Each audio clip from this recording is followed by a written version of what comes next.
Hey. Hi. You calling me a deadbeat because I tell them I was being irresponsible, not wearing protection. But I always tell these women that I got pregnant that I do not want to be a father to these children. I always complain about black women, at least black men. Black women this, black women that. Our names just always in y'all mouth. Former Sonics All-Star Sean Kemp was set to appear in court today. However, we just got new information from the Pierce County Prosecutor's Office. Charges will not be filed today, and he will be released from jail pending a further investigation. Kemp was booked last night in connection with a drive-by shooting at the Tacoma Mall. Police say several rounds were fired between two groups of people. No injuries were reported. Yeah, I could have pulled out, but I didn't. You. Good. I'm so nervous, but how are you? And I offer to pay for the abortion. Majority of times they'll either take the abortion or they'll take a plan B. But only these 7 have kept these children. But the crazy thing about it is they want me to be responsible for some children I told them I did not want. I'm doing great. How's it going? I hear you're slotting me in between school, so I feel very special. I done told you I did not want them kids. Prosecutors say Young Thug, whose real name is Jeffrey Williams, is one of the founders of Young Slime Life, a violent Atlanta street gang. Now, the rapper says he's an artist who's been falsely accused. Fox 5's Christopher King joins us now live outside Fulton County Superior Court with a look at the trial and the high-profile witness list. Christopher? Russ and Courtney, this is the prosecution witness list. It contains names like Lil Wayne. It is very long. Now, legal experts we speak with say this trial could take 9 months and be complicated. So don't expect me to be responsible financially, emotional, spiritually, mentally, or physically with some kids I do not want. Black women are submissive towards black men, how white women are submissive to white men. Well, because the white man is the slave master. And I ain't care to pull out because I'm not the one that's gonna have to carry a baby for 9 months. It's the woman. The rest of the people are the slaves. Why would I submit to a slave? I don't submit to no slave. I submit to my slave master, which is the white man. But I would never submit to no slave, which is the black man. You supposed to submit just like me. Why would I be submissive towards you when you got somebody you need to be submissive towards too? In my opinion, women should be more careful on who they sleep with. Because you're going to be like one of my baby mamas trying to find me so I can financially support a kid I done told her or them I did not want. Another thing is, these just jump offs. These the type of women that I ain't even had to do nothing for. The bare minimum, but they gave me access to their body and they think I want to be a father to a child for one of them? Welcome to the New Normal Podcast. And if you've seen that video, you've seen a bunch of clips of tomfoolery. And today we'll be talking about the black man's image. Thank you for tuning in. If you're watching us, make sure y'all subscribe, share, and hit that thumbs up button. Today I got with me J Mac and West End E-Dog returning again. What's up? What's up? What's up? Y'all Hey, tell y'all everyone. social media handles and stuff like that. Before we got on here, E was telling Jazz she was acting light skinned too. So. Oh yeah, she's definitely acting light skinned. I was light skinned shit. I was not acting light skinned. I was just merely making a statement. But for all of you who do not know, on Facebook, I am J Mac. But on all my other social media handles, I am Teacher Bay, IRL. So please feel free to follow me on Instagram, TikTok, and Twitter. Still building up my Twitter presence, so be patient with me there. And on YouTube, I am Tough Topics. So make sure to give me a like and subscribe. And same for this podcast. As always, Cedric, thanks for having me. What's up? What's up? It's E, West End E-Dog. It's me everywhere. Everywhere you go, West End E-Dog. What's happening? So have y'all seen the video of the dude talking about he got the 7 baby mamas and the 7 babies? I just seen it then, and I as harsh as he sound, he was telling the truth. Oh, that was really your first time seeing it? Yeah, that was my first time seeing it. Yeah, it's been everywhere. And I don't like that he's been everywhere. He's been having interviews and stuff like that. And I'm gonna play the whole video, and then I'm gonna let us go through it and tell us, and y'all tell me if y'all agree or not. Let's go.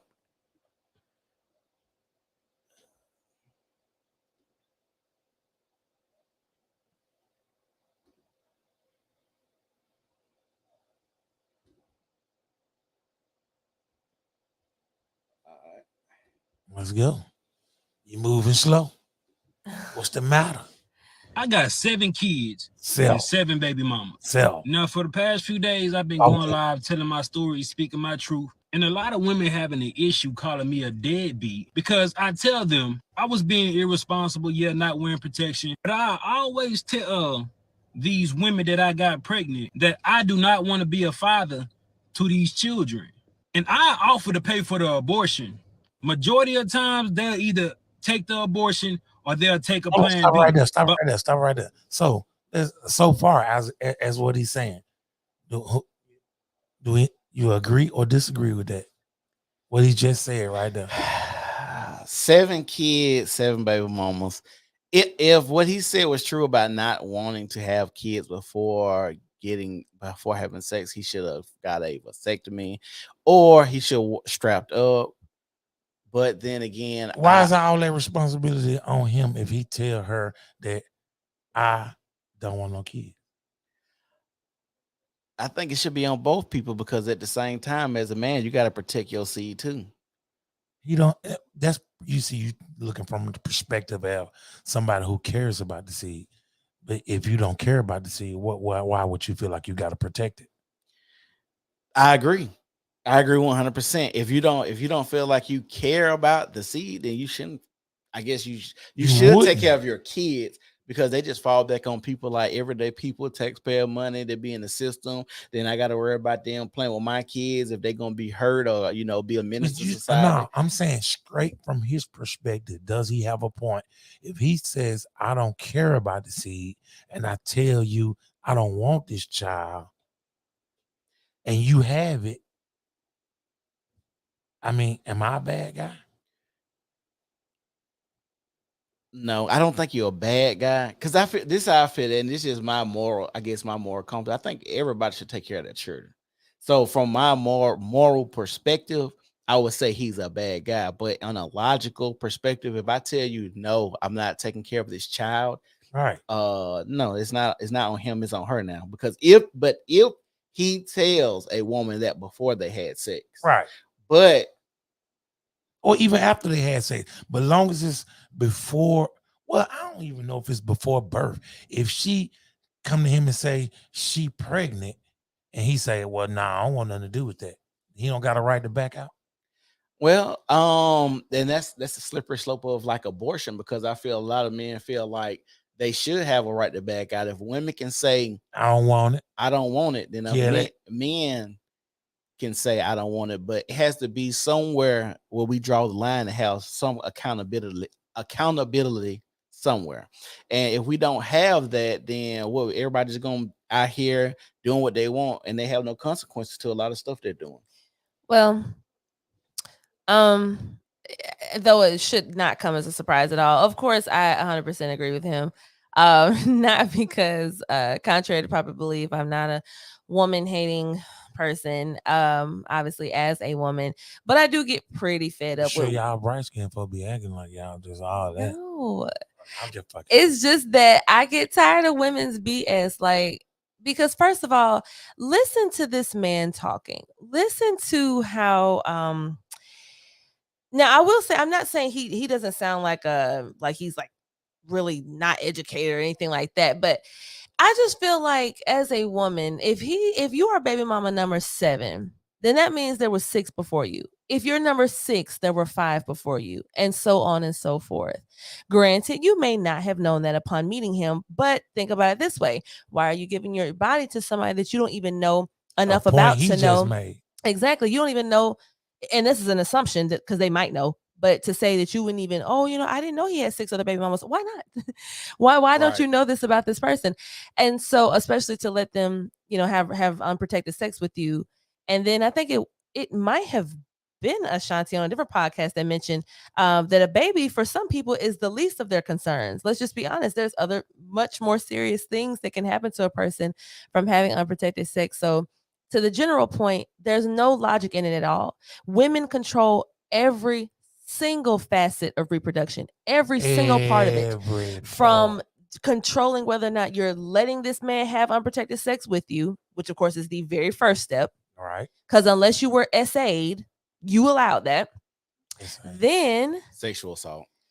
Then you forewent the idea of getting a Plan B pill, something he can't force you to take. Then, I skipped the beforehand. You might not have been on birth control. You could be on birth control. Ask him to use a condom. It's like 40 some different kinds of birth control. Exactly. And guess what? The only option men have: vasectomy and pull out. And pull out, of course, is not even really that ain't really no option. The only thing they really have is a vasectomy. So a man needs to cut myself exactly. I gotta basically mutilate myself. That's the only option I have as a man. But you have 40 different options, and all you can think to do. Without. He got that choice. Exactly, abstinence or vasectomy, and then all y'all want to do is just lay up and then complain later. Like it's ridiculous, and this is just what they get. So he said he was on another podcast. They was interviewing him. And they were asking him a lot of questions. And then it's like a light clicked on his head. And he said the realest shit out of everything I done seen. He said, y'all are asking questions that are not reality. So one of the girls said, did you tell your baby mamas before y'all had sex that you didn't want kids? And he was like, who's having this conversation before you have sex? Like, this is not a conversation you were having before you have sex. If I'm having sex with them the night I meet them, my first date, my second date, my third date. And then after he said that, it made me think of something. You know how so many people on social media keep saying, I did not know my baby daddy or my baby mama until we had kids. And then I got to thinking about it. Most people don't know their baby mama or their baby daddy because they getting pregnant so quick without vetting who they having kids with. And then at any rate, you really don't know a person until y'all done actually live together and farted in front of each other, shitted in front Well, of then each I other. guess I'll never know my man. I refuse to pass gas in front of my man. I refuse. And it has been 3 years. I will not pass gas in front of him. Let me play this video. But only these 7 have kept these children. But the crazy thing about it is they want only these 7. So he's got way more pregnant. God, just imagine that. Me to be responsible for some children I told them I did not want. So for some years now, some of them been trying to get in contact with me, access denied. Because I don't really know why you're trying to get in contact with me. I done told you I did not want them kids. So don't expect me to be responsible financially, emotional, spiritually, mentally, or physically. Now, just listening to this nigga talk, bro. Listening to him talk, he's not supposed to be even having sex with nobody. He don't even sound like he got a proper education. See, that's what I was talking about. So we just got what's the requirement for sex?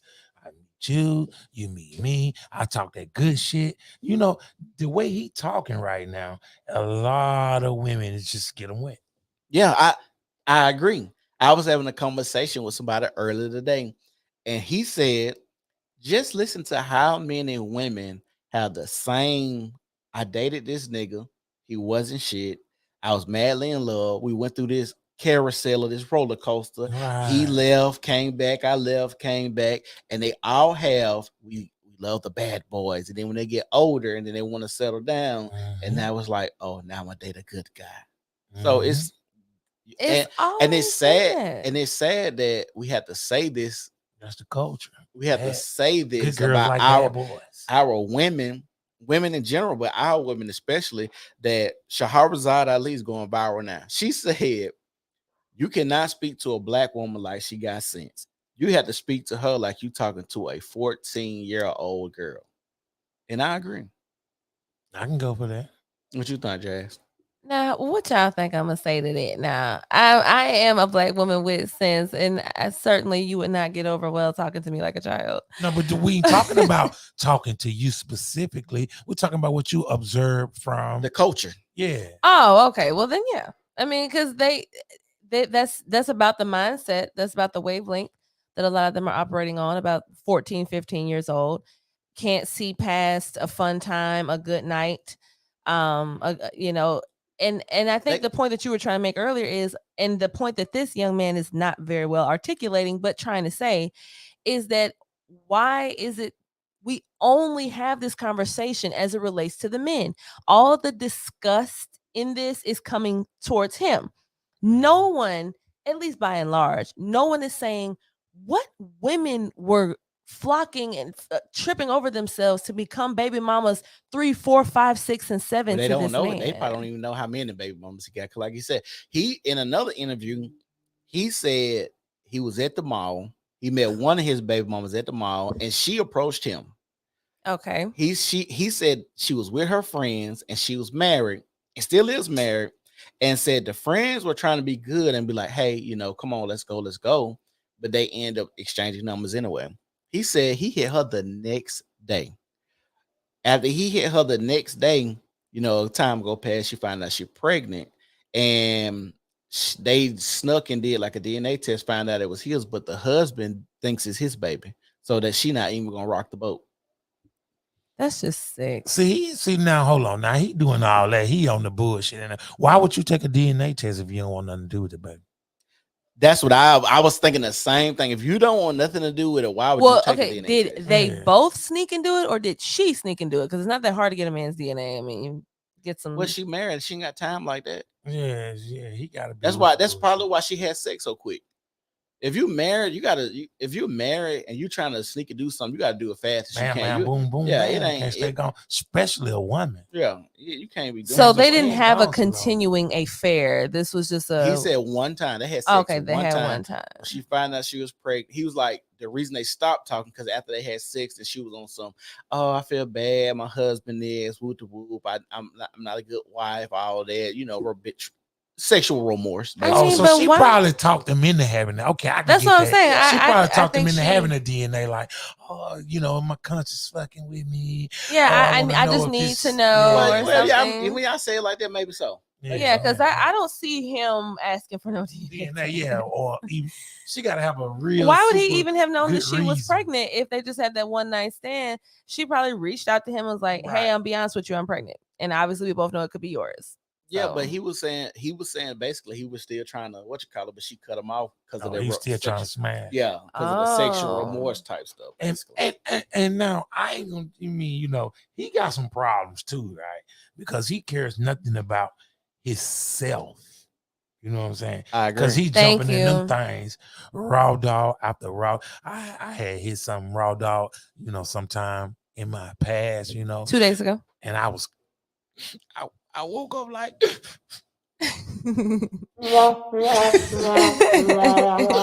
oh man, please don't do me. I mean, seriously, no, you make a good point, and of course, you know, because I try to be fair, and so when men can get it, they'll get it. It's just that a lot of times it's always the women acting a fool. But this time, I can definitely agree with you here. As at the end of the day, as a man, you should have dignity.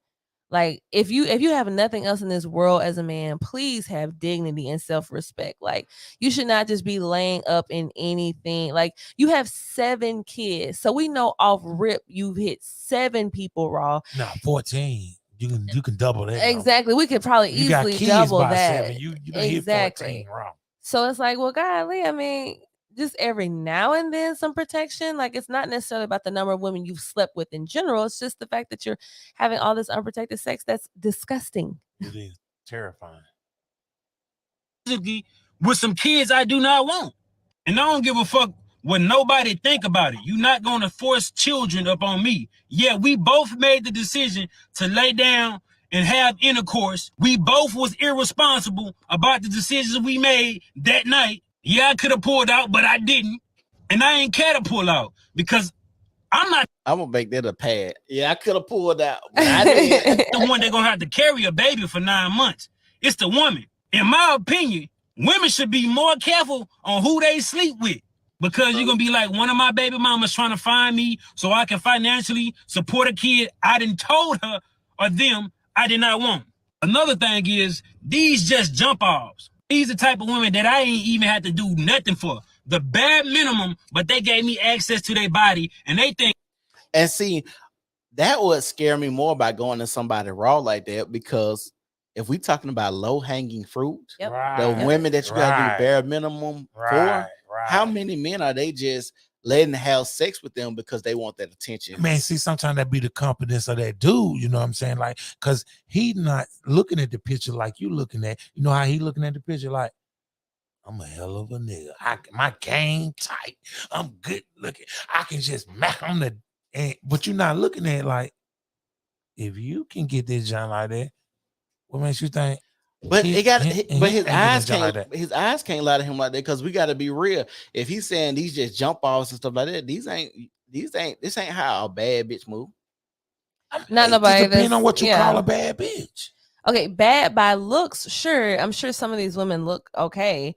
I doubt it. But I was just gonna say, maybe not, because he said the freaky part. He said that one woman approached him, and I just kind of feel like I don't know how many fine women you seen approach a man on the just like, even when you see them women proposing to men, they don't look good. None of them women are fine. Good looking women don't have bodies worth a damn. No. That's not what I'm saying. What I'm saying is you can mac a good looking chick and she'll go. I 14 times. I agree. But let's be real. I ain't gonna say all of them, just those. Okay. You know what I'm saying? I ain't saying that. So let's keep this shit all the way funky. The whole spectrum is open. Let's keep it all the way funky. Most guys, especially moving like him, he not hitting a lot of bad chicks because it's gonna take a lot of time. So he running through a lot of ducks, bro. He gotta be. I've been out there, bro. I ain't gonna. And then it depends on where he at. So if you're in Birmingham, you already know. If you say, "Oh, I'm hitting a lot of chicks," and you stay in Birmingham, come on, dog. I don't know what your. But you know what I gotta say about E-Dog has a point too, though, because at the end of the day, the modern woman is so stupid. God, people are gonna clip that. The modern woman is so stupid that I could see. I could see a woman, as far as aesthetically bad, like a woman that's like pretty or whatever. I could see him talking her out of the draws. Well, they say most women stop maturing when they understand sexual attraction. When they start realizing that they get what they want from men in the world, when they realize that they're sexy. And that's why Shahrazad Ali is saying, like, 14. Most women find out that, oh, he gave me this because, he looking at my ass, my hips, and, and that's why a lot of women be like, I ain't really got to do nothing. I'm getting everything I want off my looks. And that's why, in the red pill manosphere space, they always talk about hitting the wall that women don't even think about, because, like they say, that's a girl turning 18 every day. So, this is a message. College students. I keep getting older and they stay the same age. Who did say that? Where's that from? That was on Family Guy. Okay, I was about to say, I knew that was from something I've seen. Quagmire. Oh God. Giggity. This is a message to the women. And see, the thing is, I like when I have a show with men, because you get to hear it from them, or they get to kind of reaffirm some of the things I'm saying. There's exceptions to every rule, but I would say by and large, a man it's a certain way he looks at, and by look at, I mean like a way that he views a woman that he has baby mama'd. Like, this man clearly has no regard at all for these women. Look at how he describes them. Oh, these were jump offs. I had to do nothing to acquire them. So you as a woman need to know, if you decide to go through with having a man's child who is not your husband, at bare minimum, your fiance, to be betrothed to one another, something like that, you are really doing yourself a disservice. Not only is that man not going to magically overnight turn into what you want him to be, because all women want the fairy tale, right? They want the husband, the home, the family, the fence, and the dog, but you went out of order to get it, and it's going to be very hard to get it, especially when he leaves, which he likely will, and then you'll just be a woman with a child and wanting another man to come in and clean up his mess. There's no logic in any of it. I'm gonna push back a little bit on Go you on that ahead. one because this dude is in a whole different category. You know what I'm saying? What you would normally, say like a dude might baby mama a chick. Cause I can only just think about my baby mama. We not Why married. didn't you marry her? I care about her though. Thank you. I care. I care. I care. I do all I can for her, and I take good care of her. But you didn't think she was worthy enough to be a wife, or you would have married her. No. She was. She was. It wasn't. It wasn't her fault. It was my fault. It wasn't. It wasn't her fault. And then she went on, to the best of my knowledge, what I'm telling myself, married the next dude she messed with, and they still together to this day and got like 2-3 kids together. So she was definitely wifey material, but that's what I'm saying. The way he looking at a situation and what you talking about, I think it's like kind of different because we not all like I'm just fucking and nothing in you. You get pregnant, I'm gone, or you get abortion. I do think a man should have some kind of say in if, like, okay, hold on. I'm gonna switch for a second, and I'm just talk about me personally and some shit I went through. I found out I had a child that I didn't know about, Oh, that's interesting. and I kind of knew, but I didn't know for sure. So I had to file a petition and all of this, and get in court and pay for a blood test, and then find out it's mine. And the judge was like, looked at her and asked her, did she want child support? I'm like, what the hell? So a man had, and I brought that up to say, like, a man has no choice in the situation. All he is a sperm donor and a check.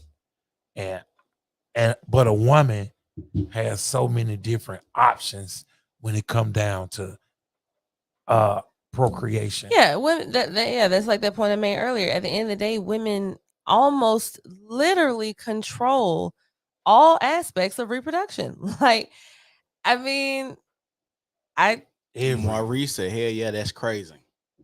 Yeah, it's every aspect of it, and this judge like knew that this girl had another dude on my child birth certificate. Oh heck no, they playing them games. And he still looked at me and said, "Why did I wait so long?" He had to catch himself. Hold on, say that again. When we standing there, right? I'm the plaintiff. I brought her to court. We standing there now. This dude is on my child birth certificate. He was on there until she from 0 to 11. Long. It's a whole nother subject, but just what I'm saying. The judge looked at me while I'm making my complaint and say, "Well, he basically saying that he can't make my child come with me because she 14 at the time. I think she 14 now. So he basically trying to tell me that she old enough to decide on if she want to come, and he can't make her come. And in the process of him saying that, he looks at me and says, "Why did I wait so long?" Now, and then he caught himself after he what the fuck you mean? Why did I wait so long? She told me it's not somebody else signed a birth certificate, right? Yeah, literally, my dad had a similar experience as far as the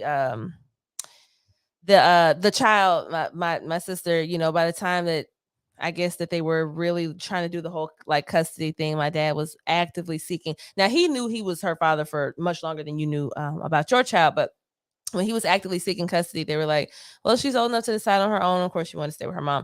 But I do think it's interesting that the fact that, like, let's say that you had gotten a woman pregnant and you knew like right then, and then you were so excited and you're like, oh, I'm finna be a dad, and you signed the birth certificate. And I'm sure you guys both know this, but like that's kind of like, it doesn't matter even if later on it came out that you weren't the father. You would still be responsible for paying child support if. And that was one of the problems with the case because full disclosure, I did not definitely, I knew that I had hit it, and I knew that she had got pregnant, but she was playing the relationship game with this other dude. See what I'm saying? So it's his. I'm, kind of the whole time like, I think this might be mine. She back, you know what I'm saying? Trying to play this over here with him, and that was one of the problems to what you were saying was, dude had got killed. You know what I'm saying? So my lawyer was really like, he dead and he on the birth certificate. It's gonna be, you're gonna be fighting a real uphill battle. It was only when I found out that she had ended up trying to put him on child support. So it came out that That it wasn't his show. that it was on record in the courts before he died that wasn't his child. And that's the back door. When I told my lawyer about it, that he told me, oh yeah, you gotta go. So I'm thinking I'm all good, but when I got another folk, Also, if you married and your wife gets pregnant by another That's man, yours. that's your child too. I'm telling you, man, the men get railroaded in family court so much. It drives me crazy that women don't. And I get it. Like, yeah, it may be hard to sympathize with something you're benefiting from, but just stop looking at it like that. Like, it's sick that there are so many fathers. I actually had a good friend of mine, and I saw firsthand what he went through trying to get custody of his daughter and all these things he had to go through. It was very bad because he was a really good dad. And the mom was just, she was going through her Evil. bad boy phase. So she's got the daughter around, drug dealers and this kind of thing. Just imagine how helpless he must have felt. And even with all the receipts, all the screenshots of pictures that she's taken or whatever he might have did to compile some evidence against her, it still took years for him to win that case. Because like I said, even after we did this test, the judge looks at me and tells me you can't make the child come with me. And I wanted to change her last name. You can't make the mother change the last name. But the first thing you did was looked at her and asked, did she want support? But you can make me pay. What kind of shit is that? Yeah, that's stupid. You can make me pay, but I can't have any rights as a father of in any other capacity. That's crazy. And go and take it. Jesus Christ. I want to be a father to a child for one of them? Like, I don't even have no type of love for these women. How do they expect me to love these children? Before y'all say, oh, he irresponsible, he a deadbeat, he don't take accountability. Yeah, I do. I just don't give a fuck. You ain't gonna force these children on me when I told you I ain't want them. Yeah. I didn't make that. Yeah. Yeah, I can offer to pay for abortion, but at what point can I force a woman to go get an abortion? I cannot. A woman say, my body, my choice, but I say, it's my life, my choice. Before y'all try to stitch this shit and be like, black man this, black man that, I don't give a fuck. I really don't. Got some good point. He I don't care how crazy you might say he sound or how uneducated he might be. He is telling the solid truth. Okay, so if he's telling the truth, and we know that women pretty much control reproduction and stuff like that, but the men claim that we're the leaders, are supposed to be the leaders of our community. Is this a good portrayal of black men? I know now when you talk about the betrayal of a black man, it's the whole every aspect of our culture is strictly related to the laws that's been passed and the systematic ways that it's been an assault on us from day one. So What you mean by that? Everything, so the way, hold on. So like even like the way we dress now, style is part of systematic stuff. The way we dress, like the way we dress, style. I mean, if you look at the way we dress now, it's nothing like from where we came from. So so you're doing that thing my homeboy Chris does, and I go with him as far as I can in these conversations, but I have to stop you right there. There is nothing, and how we know is because how many white men do you know? And I posted this on my Facebook, and people pissed me off so bad trying to do that whole devil's advocate mess. How many white men do you actually personally know who have 3 baby mamas? That's just not something that you hear about often. I'm not saying it's not a thing at all, but I don't know many people that know that. We all know that's a black people thing. So we cannot hold on, let me just finish this one point. Go ahead. We cannot say our problems come from being assimilated into white culture, and then we're doing stuff that white people don't even do. That's a cop out. That's just an easy way to say, oh, it's the white people's fault. Well, if that were the case, why aren't they doing it? If you're suggesting that we're this way because of assimilating into their culture, then that would mean we are mimicking them, and we do not. That's not what I didn't. I did not say we assimilate to their culture. I said we, and I didn't specify like I'm finna specify now. But I never said we assimilated to their culture. We live in a system that was designed by them to obliterate our culture.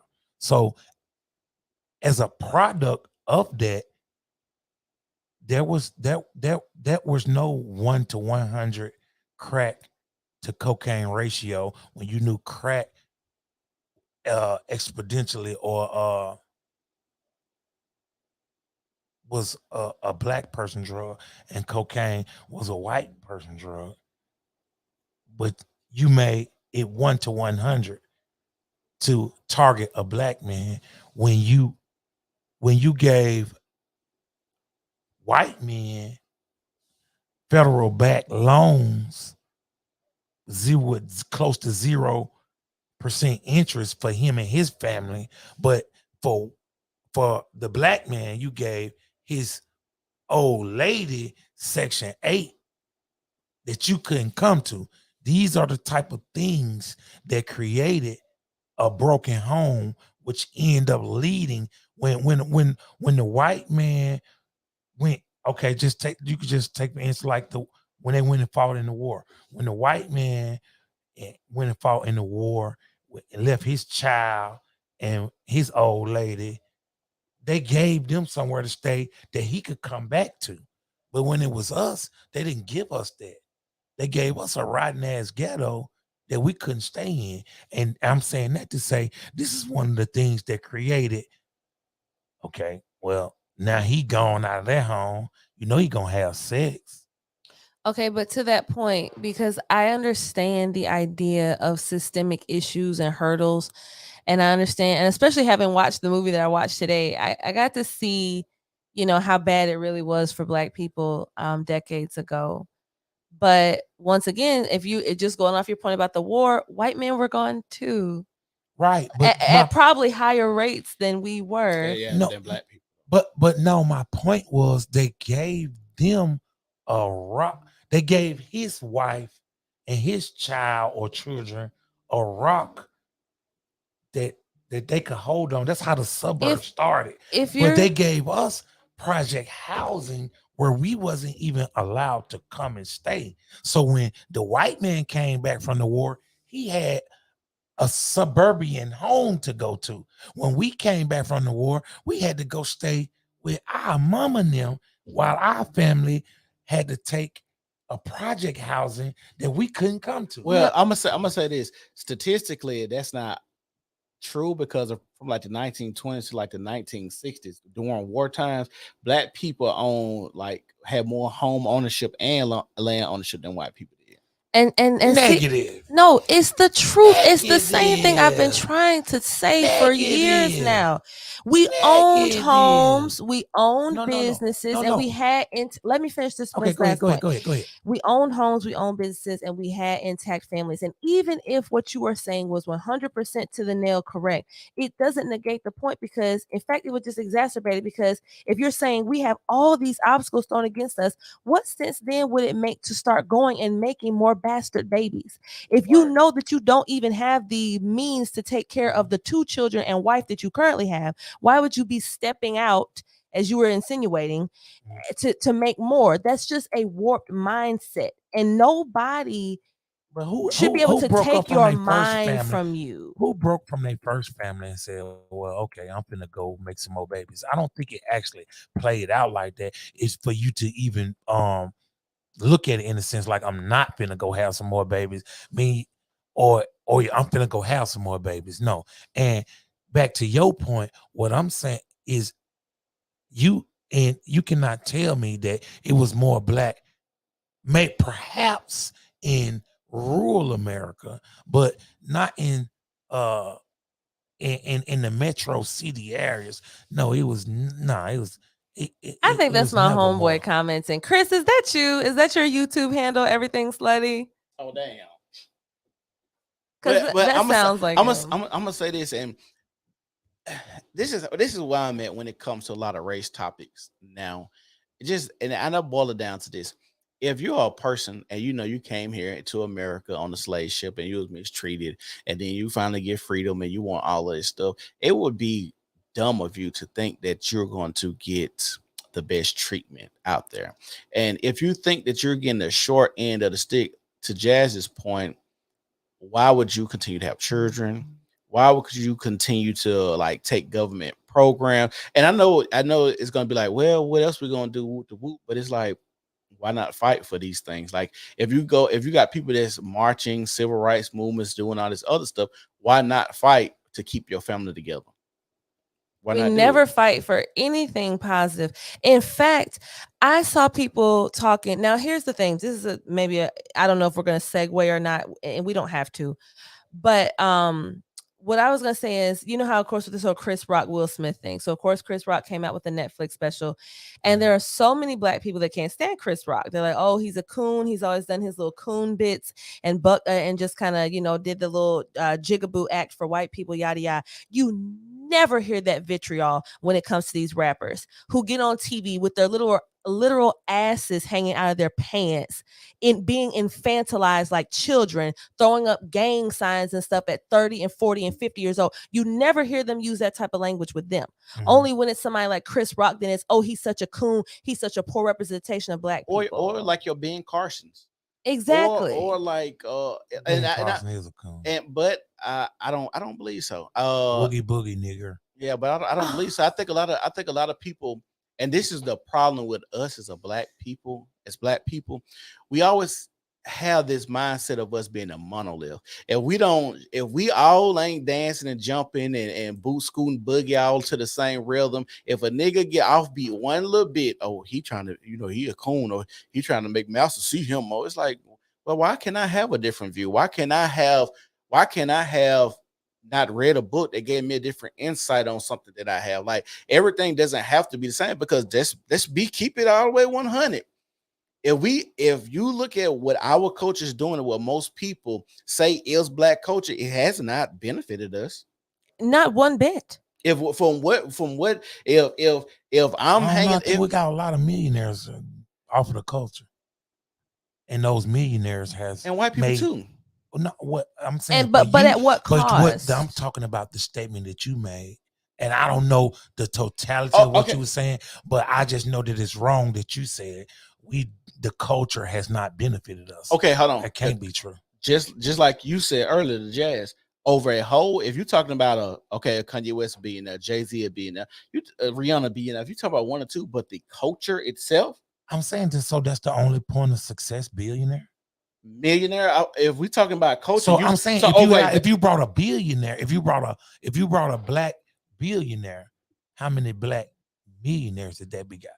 If you brought black, wait a minute, hold on, let me finish. If you brought black millionaires, how many black 100,000aires did that begot? So I'm gonna ask you a question. How many people living a $60,000 life off of what that billionaire provided? Okay, I'm gonna ask you a that question. Would have been broke. I'm gonna ask you a good question. Okay. Since Jay-Z, Rihanna, and Kanye West became billionaires, have you noticed the culture getting better or worse if you're gonna use them? No, you brought them folks up. I didn't use them. But you said our people benefited from our culture. And I was talking about more than just millionaires. I'm talking about it's a nigga that's recording the video that's black, to where if you go back, that's not true though. Hold on, wait a minute, let me finish. Go ahead. You gonna tell me there's no, okay, like say for instance, take Tyler Perry. You gonna tell me that there's no black camera folks, that those jobs used to be exclusively white jobs? Okay, so let's use Tyler Perry. I can't wait to talk about this. If you're talking about Tyler Perry, I'm not talking. Hold on, wait a minute. Let me say this first. I'm not talking. Okay, I'm talking about a concept. When you make a black millionaire, it's a lot of black people that benefit, not from him. First of all, you're assuming that you are assuming that, and you shouldn't. If you think most of the people who work for Tyler Perry are black, just off an assumption, I don't know why you would assume that. Why would you assume that I'm saying that? All I'm saying is what. Okay, let me tell you what I'm saying. When black people get through the door, it helps other black people get through the door. Fact. That's not true. That is fact. Not, no. And the reason that's not, hold on. That's the reason that's not true, because hold on. Even to your point, what is Dame Dash main gripe about Jay-Z is that when he got with Leo Cohen, the Jew, and all the other stuff, and he switched up. That's one of his main gripe that he talking about one anecdotal story, but I'm talking about as a whole. And this is what I'm telling you. As a whole, that's not true, because we have we have more black millionaires now than we had 10 years ago. This is solved it. Dude, today. Hold on, from our culture. That's the whole point. No. That is the point that you made. Wait a minute. What's the point? That was your original point, I thought. Where do any black millionaires come from? The majority of them from sports. And sports is not part of the culture. No, sports is made by a white man. What are you talking about? Basketball, white people. Football, rugby, white people. We took it over. We couldn't even play. At one point, we had a whole nother league. We had a whole nother league. What in the culture do we have?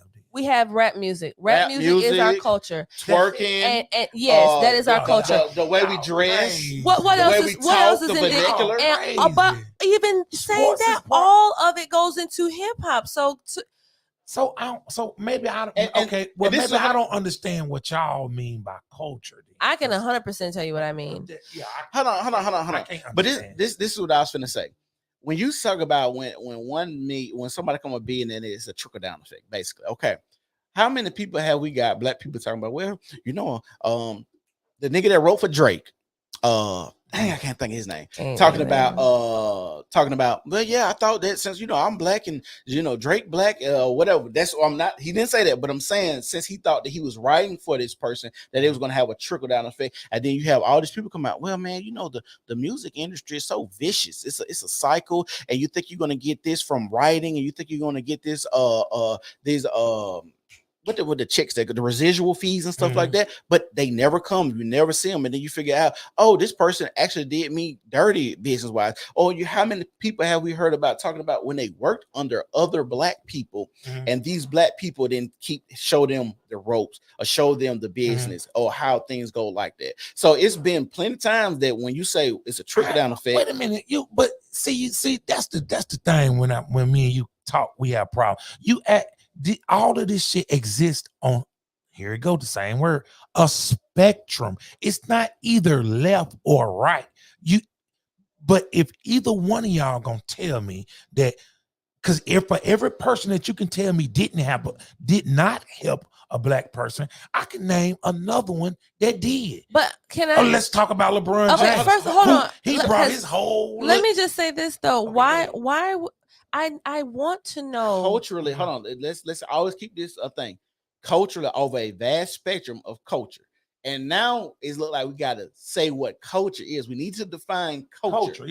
Right now. We definitely so with us, I'll let Jazz go first because she was going to define it first. Go first. What you define culture? Our culture, black culture is. Okay, I will define culture, but I did also just want to make one other point. If I were going to define culture, I would just say a generalized way of life or something that a group of people relate and associate with.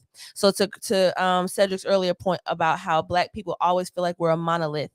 Every time I speak my points, people always feel repulsed by them because was that you and I talking about the sisterhood of hurt, like being hurt by black men? Yeah. So they in the culture or out the culture? They can't relate to me because I'm not in the culture. This idea of black men ain't shit, that's so ingrained in our culture that when I say something opposite to that, they can't even relate to that. They can't even connect to that. Now I become an outsider. When I say be fiscally responsible and stop waiting for things to be handed to you or waiting for a pity party, you sound like a white Republican. You sound like Donald Trump. Well, why can't I just sound like Jazz, making what I consider to be a good point? And at what point have you ever heard black people, even our own selves, saying that we help each other out? All I ever hear black people say is we have a crabs in a barrel mentality. And now here you are saying human. Apparently that's human. That's not. Now that's, apparently that's you're saying that black people pull each other up. I've never heard that. Associated with listen. White people help themselves out. I don't know what you're talking about. So, okay, then why the hell we have all these different white mafias that was killing the fuck out of each other? They have different facets of each other. Okay, that's Italians, my point. But I'm saying within that culture, they help each other out. I let you talk. But you don't think Italians help each other out? I let you talk. Now, you don't think Italians had different factions inside of the Italians where made men was killing other made men? All Italian? That's not black or white. That's human. Crab in the barrel is human. Helping each other is human. You have some humans that help each other, whether they white or black. That's on you as an individual person.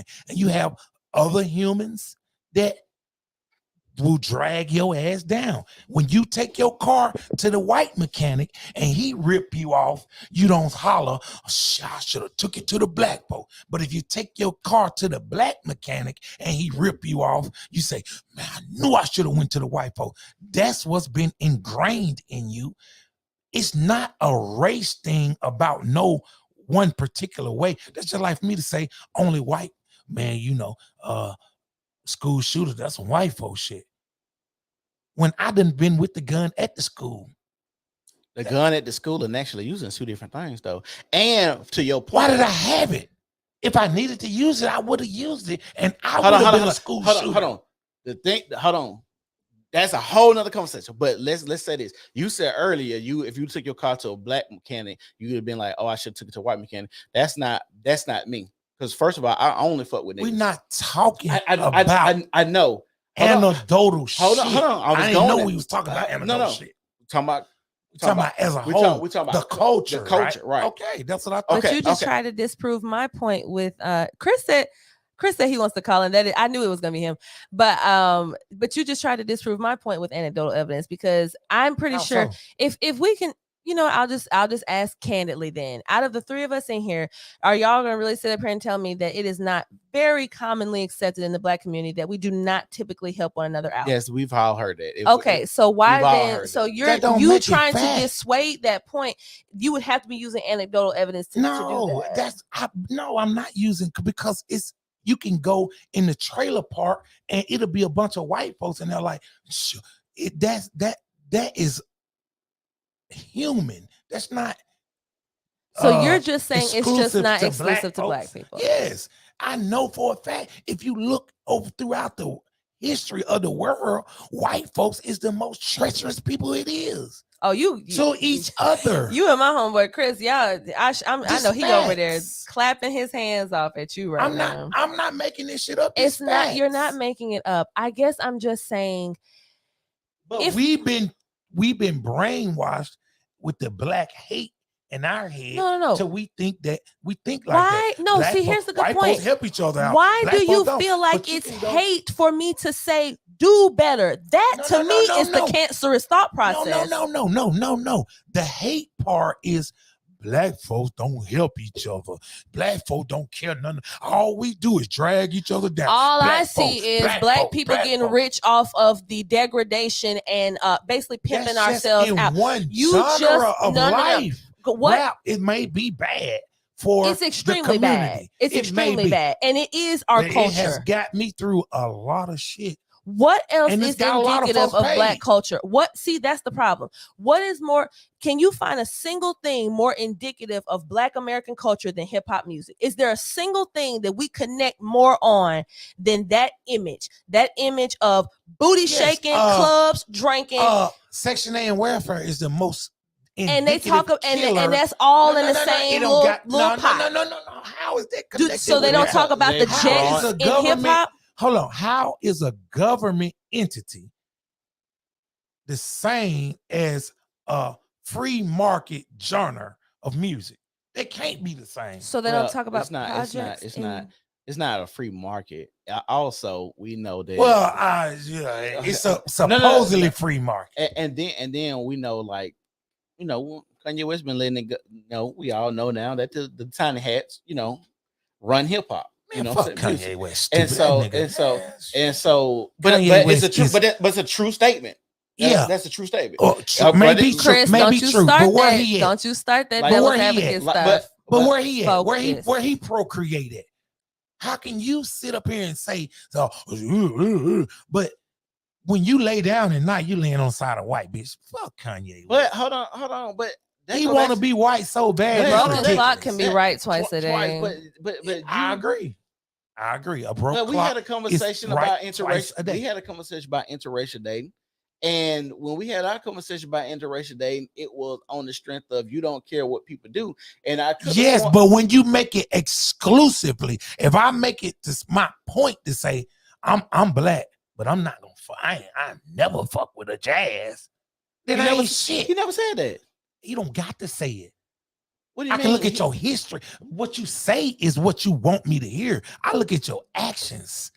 Come on, man. So Kanye West ain't been with Black women? Come on, man.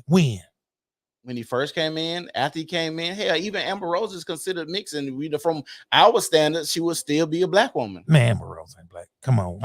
So now you're gatekeeping on who gets to be Black, and that's what Black people do all the time too. Hold on. Amber Rose is Black. She mixed. She's mixed. You don't call mixed people Black? Yeah, she's mixed. I ain't never know she was mixed. Yeah, she's mixed. I thought she was 100% white. No, she's mixed. So she's from Trinidad or something, ain't she? She's mixed. She more Black than us. Hold on. Where were you from? Got to do with your race. It's white people from Africa. No, okay. It's white you're people right. from South and Africa. Her nationality is just not her ethnicity, like her actual roots. Yes, I could have been a Black person born in Czechoslovakia. Right. Obviously, that wouldn't make me Russian, but like, yeah, I get what you're saying. No, she actually really is. Whatever it is, Trinidadian, whatever she actually is that thing. She's just mixed. It's more than one thing that Kanye West has done to make me know that Kanye West don't have no love for Black people. He might not. And that's just one thing. His relationship goes. You do me a favor. You'll move your Jeep real quick. My Jeep? Yeah, she's trying to go Oh, somewhere. okay. We're gonna hold it, Chris. Hey, you said that's your friend Chris. Yeah. You want to call in? I'd be shocked if he do, child. You gonna call in, Chris? Oh, did I end up scooting back? No, you good. Okay. Good. Okay. My bad. And don't take that because I get. No, you good. Listen, I'm the same way. No, I'm the same way. I get passionate too. No, it is all good to the good. I hope this number still works. Call her real quick. That number that's on the screen. Me? Okay, let's see. What is it? Can you read it to me? It's on the screen. Oh, 205-678-1459. Hopefully it doesn't have like a weird feedback kind of thing though. What you mean? Oh, Like, just calling. Yeah. Well, my Google Voice number. It ended it as soon as I called. I mean, I ain't use it in a minute.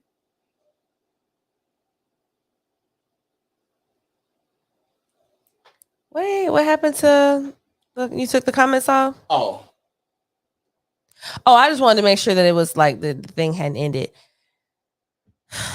Chris, if you could still hear me, why are you bringing up gospel and you said rhythm and blues? Okay, for some reason my eyes only saw blues. I was gonna say, when the last time you heard Black people singing some doggone blues? But even when it comes to R&B, and that's fine, and R&B can, of course we all love R&B. It can be sensual. It can be some of the better of our content. But then obviously there's toxic variations of R&B as well, but that's not the point. Is that hip hop has pervaded all cultures, really. And Lord knows I can't imagine what it's like to be a white person and your child is crazy about hip hop, because it's even just as ridiculous as I feel like with my brother. It's like I can't think of a person more spoiled than my brother, who literally got two new pairs of Jordans every month, all throughout high school, polo, everything, never had an off-brand pair of anything, two-parent household, big, nice, pretty houses, nice, pretty school, whatever. But yet somehow when this song comes on about this dude talking about slanging rocks and how he grew up in the Jacks and this kind of thing, then somehow that makes you feel relatable to him and you want to throw up foes and your pictures and stuff and all that type of stuff. So, I mean, seriously, it's ridiculous. It's actually laughable. Yeah, Chris, we're trying to figure out what's going on with the Google Voice number there. I think I got a new number. Hold on. Okay, so he might be posting a new number on there then. Just give us 1 second.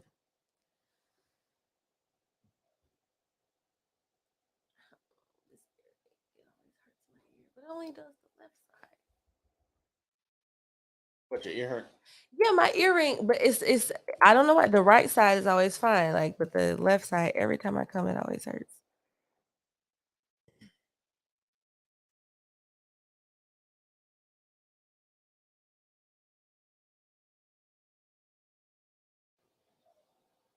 Okay, Chris, try that one.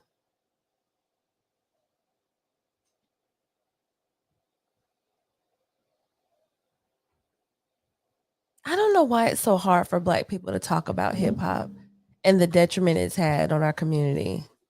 Every time we talk about this, it's so much pushback. I wonder what it is. I think because hip hop is so relatable and it's part of the culture. Yeah, I think Black people genuinely feel attacked. We asked you to name something else other than hip hop. I think the culture is more like our whole way of life is the culture. The way we move, the music we listen to, the sports we play is part of our culture, because we dominated them sports.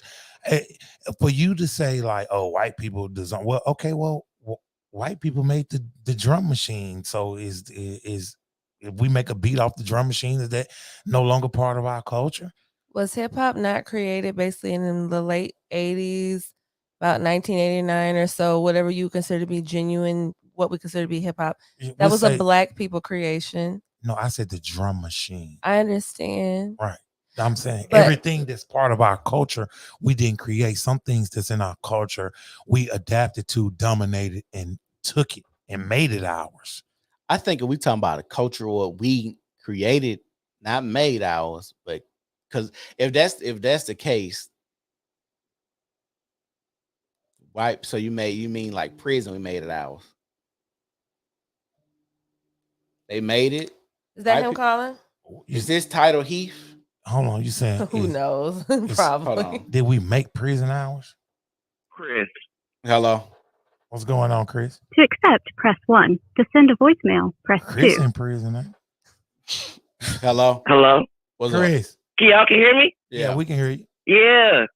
All right, cool. I got two things to say. One thing earlier y'all brought up was crab in a barrel Black people. I'm going to say this. Black people are unprofessional as hell. Can we just admit that? As a business owner myself, you see it all the time. No, you we cannot people that have a pop-up shop. We cannot admit that, Chris. I can admit it, Chris. No, we cannot admit Bro, that, Chris. People I'll say are this. unprofessional. So you've never encountered No, not in the way that Black people are. Black people are unconsiderate. Chris. All these girls that do no. Just let me finish, because I'm an advocate for Black people. I'm not knocking them. I'm just saying. All these girls that do hair, they'll be late as hell to you, but let you be 5 minutes late. They want a late fee, a no refund, all this and that. It's always with Black people. They always are penny pinching when they do business. They aren't thinking about you. They always want want you to cut them some discount, homeboy discount. It's always that way with specifically our black people. They don't go into Walmart and ask for a discount. They don't go into Louis Vuitton and ask for a discount, which brings in another point. Consumerism is a huge, huge black people culture thing. We consume more BMWs, more Louis Vuitton, more Gucci than anybody else on the planet. We will spend our life broke as shit living with our mom with Gucci, Dolce & Gabbana, all that shit. So I'm just saying those two things are, I think, it sucks because we aren't consumerism with each other. We're consumerism with the man. You feel what I'm saying? And that are the two things I think go they work hand in hand against each other. That's all I would say. But Chris, I don't think I agree. Now listen, hold on. Wait a minute now. I'll let you talk. Don't you jump down my throat now. Now I agree with you with a lot of that. However, I don't think that's exclusively. I don't think you've dealt on a level you couldn't have with a white person the way you have with a black person. And let me explain what I mean. Give me 1 second. Let me explain what I mean. Okay, you could never have that relationship with a white person the way you had with a black person, being a white person buying something from another white person, a white person looking at another white person like, come on, man, you should charge me cheaper because, with the same thing. Because he's not going to get that because he's black. Exactly. So it's no white people in the hood, brother. I'm going to ask you this. There's no urban white people that you've been friends with or people that are friends with? No, that's not what I'm saying, Chris. Listen to what I'm saying. A lot of what you get from black people when you dealing with them is because you black. A lot of the stuff, the bullshit that you get dealing with a black person in business, you get because you black yourself. I got something for that. White people. That's my point. That is my point. Hold on. That's my point. I got a question. I got a question for you. Okay, go ahead. Have you ever been around somebody black and they got a call from their boss who is white and they changed their voice to sound a certain type of way, not white, but to sound more professional because there's a level of professionalism that has to happen between you and your boss? Have you not heard that before? I have. So if you have that, if you know black or white boss though. Have you ever heard? I'm gonna say this. So stop it. No, and that goes back to your point. Where I don't know because I never got a chance to finish it, but go ahead. But I'll give you one better. I'll give you one better. Have you ever had a white person change up? I'm down. I'm cool to be around the black people. Hell yeah. Have you seen it? Hell yeah. Same thing. So what's the difference?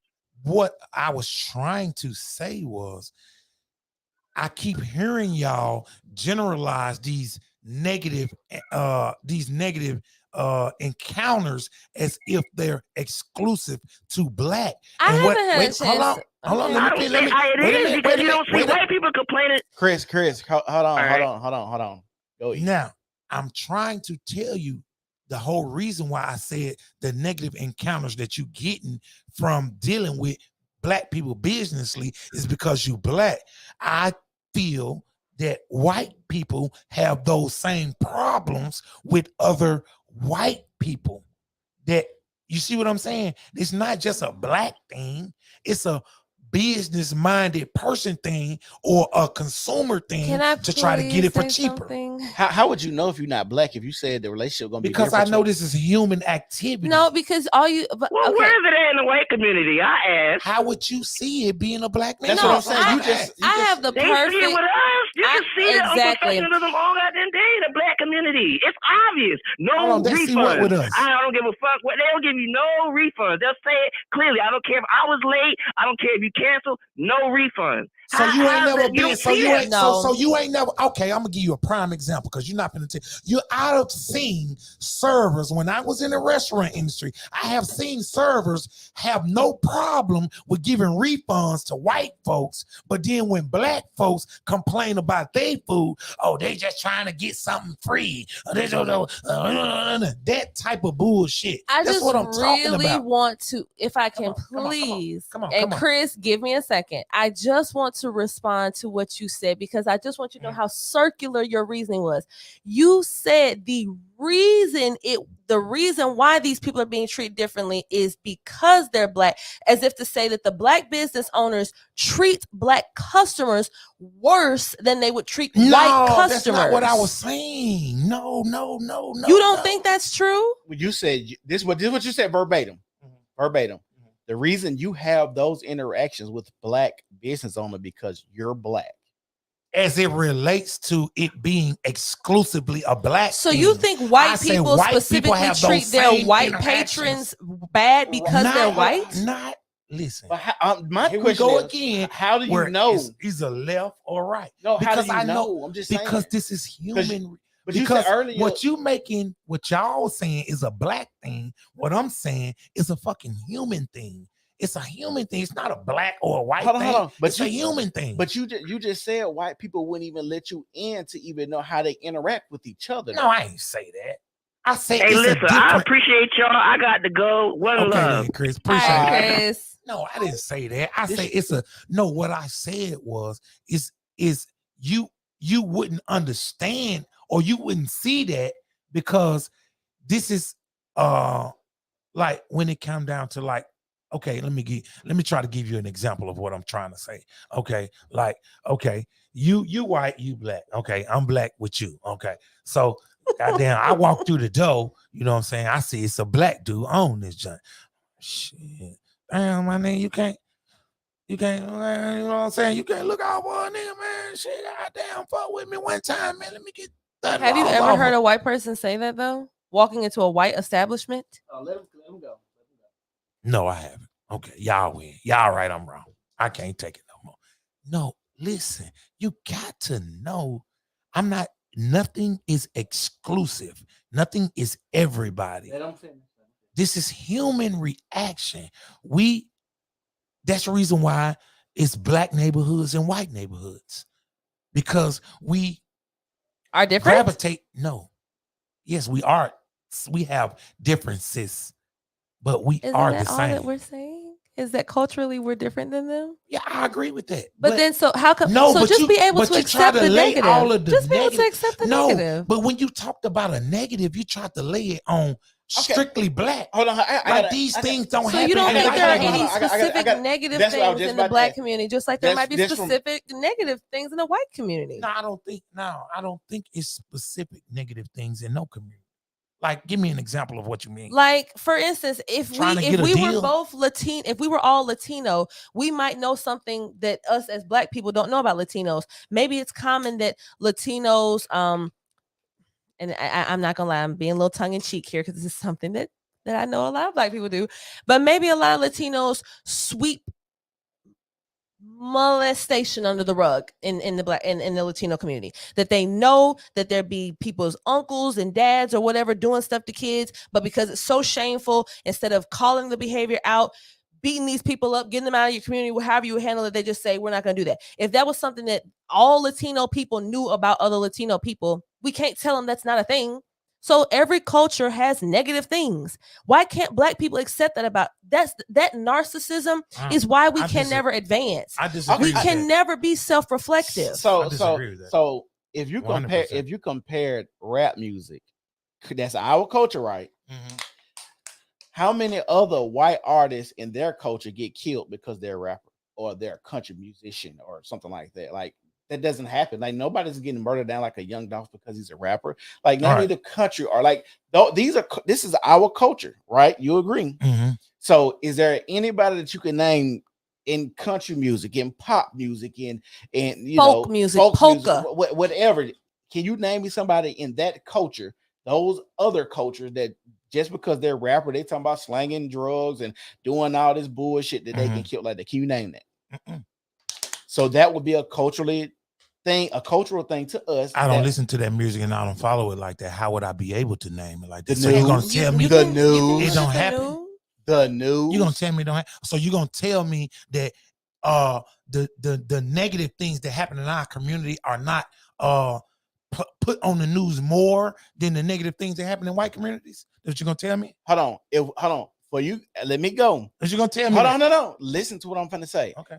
the example that I gave you, hip hop would be probably on TV more than any other genre because hip hop is the biggest genre. So if we talking about hip hop is the biggest genre, is you crazy? Are you crazy? Hip hop is the hip hop has biggest pervaded. genre. There are people doing trap music in Japan and Pakistan. What genre sold the most records last year? Rap. That what you gonna tell me? Hold on. Tell me the biggest genre does not have to mean sales, and we have this argument all the time. And what influence? I so think you we're can talking say about anything. So if you influence. say anybody with some Jordans on, that's influence. That's rap influenced. It don't matter what they say. No, that's Michael Jordan influence. No, that's part of the culture. That's what the rappers wear, Jordans. Well, white people's wearing Jordans too because they like Michael Jordan because whatever, sports was not just strictly black. So what's it? What decides make this genre the biggest genre? Because I disagree with it. Influence. The money that it makes make it the biggest. Influence ain't paid to be. Hip hop makes a lot of money. Just think about your endorsement. Just think about McDonald's signing a sweetie. Yeah, I was about to say, when's the last time you saw white people being endorsed by McDonald's or these other? And what's funny is too. They wrote the book. What is funny? Dressing, clothing. Candace Owens, the one that the one everyone loves to hate, right? She made such a good point the other day. She said it is black people are being attacked and all.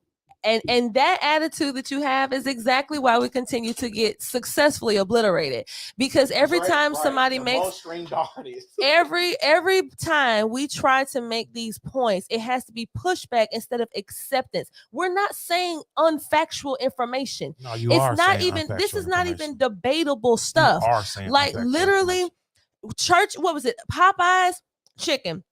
We already know that black people have is a disparity between like the amount of heart disease and all these diabetes, all this type of stuff that black people deal with. But yet these companies basically continue to pimp us and make fools of us and caricatures of us by they have Meg the Stallion on there, just like McDonald's has Sweetie and Offset on there, because they know that black people love them some rap music and they love them some goddamn fried chicken. And instead of saying to yourself, well, wow, you know, both of these things are very negative to our community. Offset and Cardi B's toxic relationship. As a matter of fact, I found the article by I'm finna read it by Billboard. And yes, it's live. This is live. So if you want to call in, I guess just let Cedric know, but this is live. Dirty Nails. No. Hip hop. I agree with what you said. I agree with everything that you said then. The only thing where we fall out at is when you try to make human action only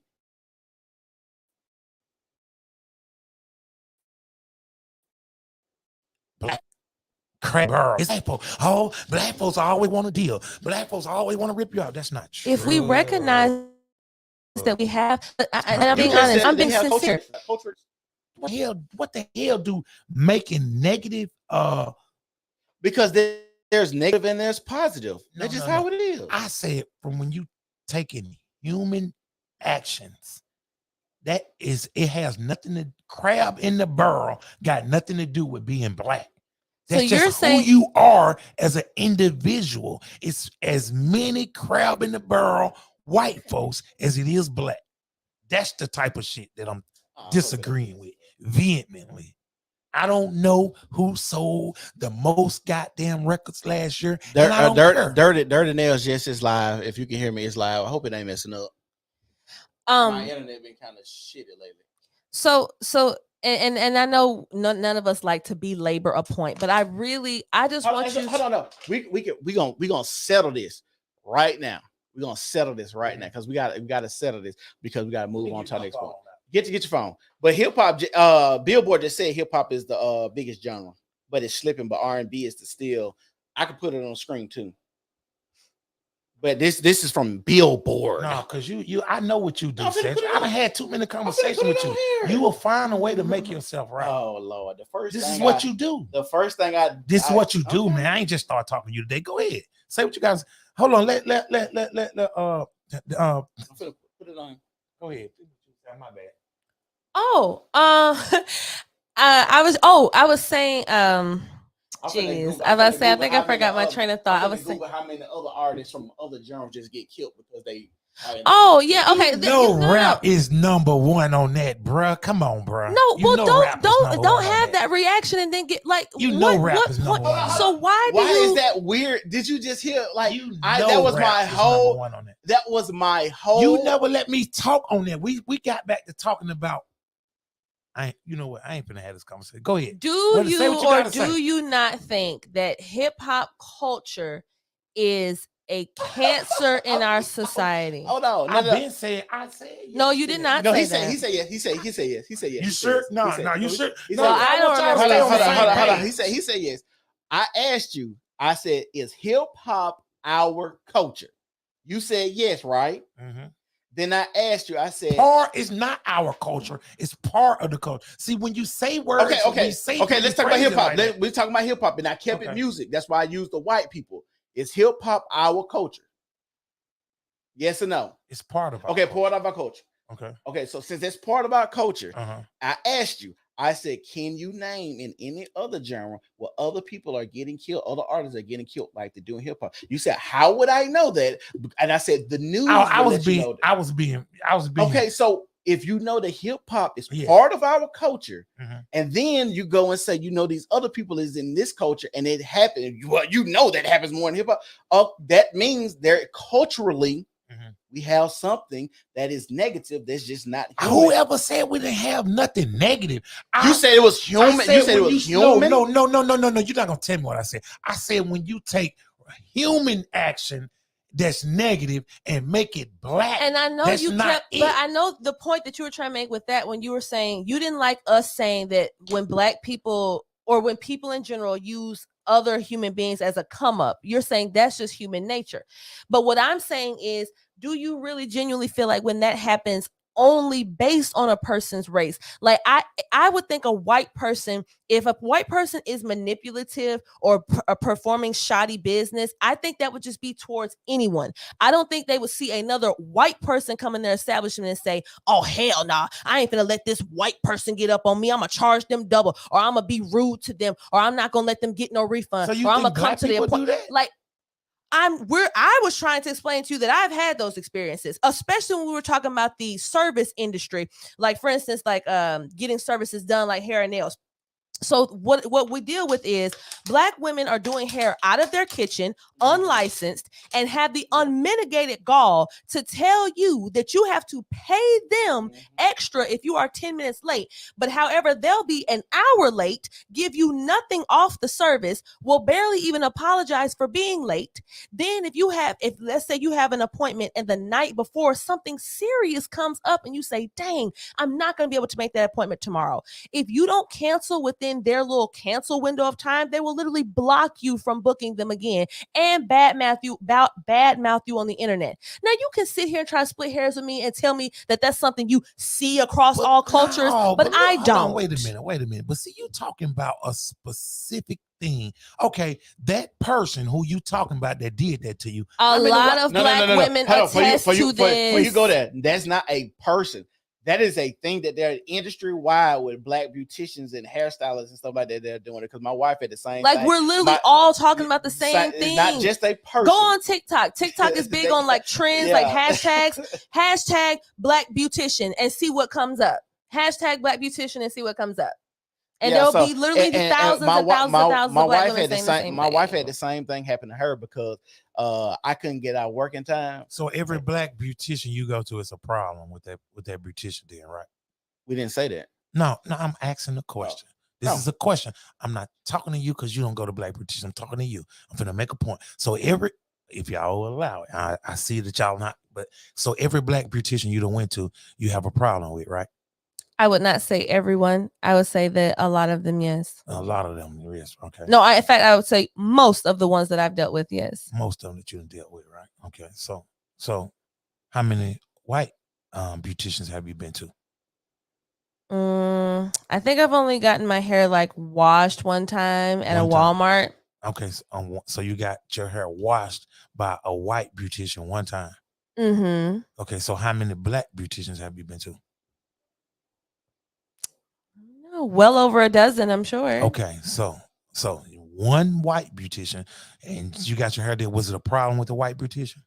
No. So from your own experience, you betting 100% with white beauticians, right? Now I asked you about black beauticians, and you said not every one of them was a problem, right? But you said most of them. So what would you say? 75%, 85%, 50%? What percentage would you say of the black beauticians was a problem? I'd say about 80%. About 80%. And you say you've been to numerous ones, right? I have. Okay. So you got one good white one, and you didn't have a good, okay. You didn't have at least one good black one, right? Right. Okay. So that's 1 for 1. Now, how many of those black beauticians do white people have? I'm not sure. So this is my point exactly. That is when you're talking about stuff like that you exclusively go to black people for and then say it's a black person problem. Maybe y'all might, I don't know, but I just, well, do you just, I can't you don't see feel that like that? But I can't see it like I can like see that's a black person thing. You only deal with black people with this, and it's not a cross-gender thing. Most black people go to black people to get their hair done. Most white people go to white people to get their hair done. I just don't hear white people making these same complaints, but I 100% understand what he's saying. Look, I'm going to ask him this. When it comes to business etiquette, who you think make business etiquette and professionalism and have all the training courses on etiquette, and who predominantly makes these training courses, how you should talk, look, dress, all of this type of stuff? Who typically makes those things? Come on, you cannot be asking me no question like that. Who is 70% of the United States? Who got all the goddamn money? What you mean to tell me is no black people teaching courses on business training? I don't think they wrote the courses. That was my whole Here's point. the thing though, because we live in a white system. When you try to compare shit like that, this United States is a systematically white system. Yeah. So then why can't we get in like if you're suggesting that we're a product of the environment, if there's so why much we can't of be like them? Is that what you're saying? Of course, that's not what I'm trying to say, because I know you're trying to like twist that into some weird warped thing. What I'm saying is, to your point, if you're suggesting that white people run so much, that doesn't make, either they do or don't. Either they run it and we act like them, or they have their sect of things and they do, and we have our sect and we do. They run it. They wrote the rules. Okay, this system is made by them. So I'm saying, is there something wrong? Is there an issue? If you've ever taken a professional etiquette course in some job, did you find some issue with what they taught you when they said to dress professionally, when they said the customers? So if you didn't find issue in that, what do black people be like? Where does I guess that's what I'm saying. Like, why do y'all act as though y'all? Who the fuck is y'all? The people that I be having these disagreements with, because what is there to disagree about? You're literally trying to sit here and act like you don't realize that hip hop is a cancer to our culture. That literally teaches. I thought we just said that. Well, every time we say it, but every time we say it, you keep backing away from it to try to say, well, we gotta stop making it seem like this is just black people stuff. Do you, by and large, hear white that's people? One thing. Hip hop. And that's what we're trying to go through. We're trying to go through the parts because you want to go through part, and we just want to have one. We're trying to have one. I made a clear statement. Stop blaming human nature when it's negative on black people. Hip hop is not part of human nature. If you a bad business person, you a bad business person. It's not exclusively to black people. But it's not about just being bad. What I'm telling you is, I was trying to finish. How did you answer that question when I asked you earlier? When I said, do you think that a black business person would treat, you don't think that black business people treat their black customers differently than their white customers? You really don't think that? You really don't think if you had a black, whatever you might be doing, and one random day some white person walked in, you don't think you would stand up a little straighter? You don't think you would talk a little differently? You don't think you'd be a little nicer? Like you jeffing for the white folks right now. That's what it sounds like to me. Oh shit, there go Mouser. Let me get right.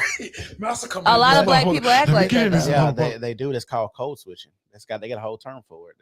You don't think black people do that? You've never seen black people do that? I know they. So why are you acting shocked that I said that? Like, I was just being funny. I mean, I don't know if you. But the reason that I was asking you about who made professionalism teach the courses and all of this is there is a certain standard that has to be followed.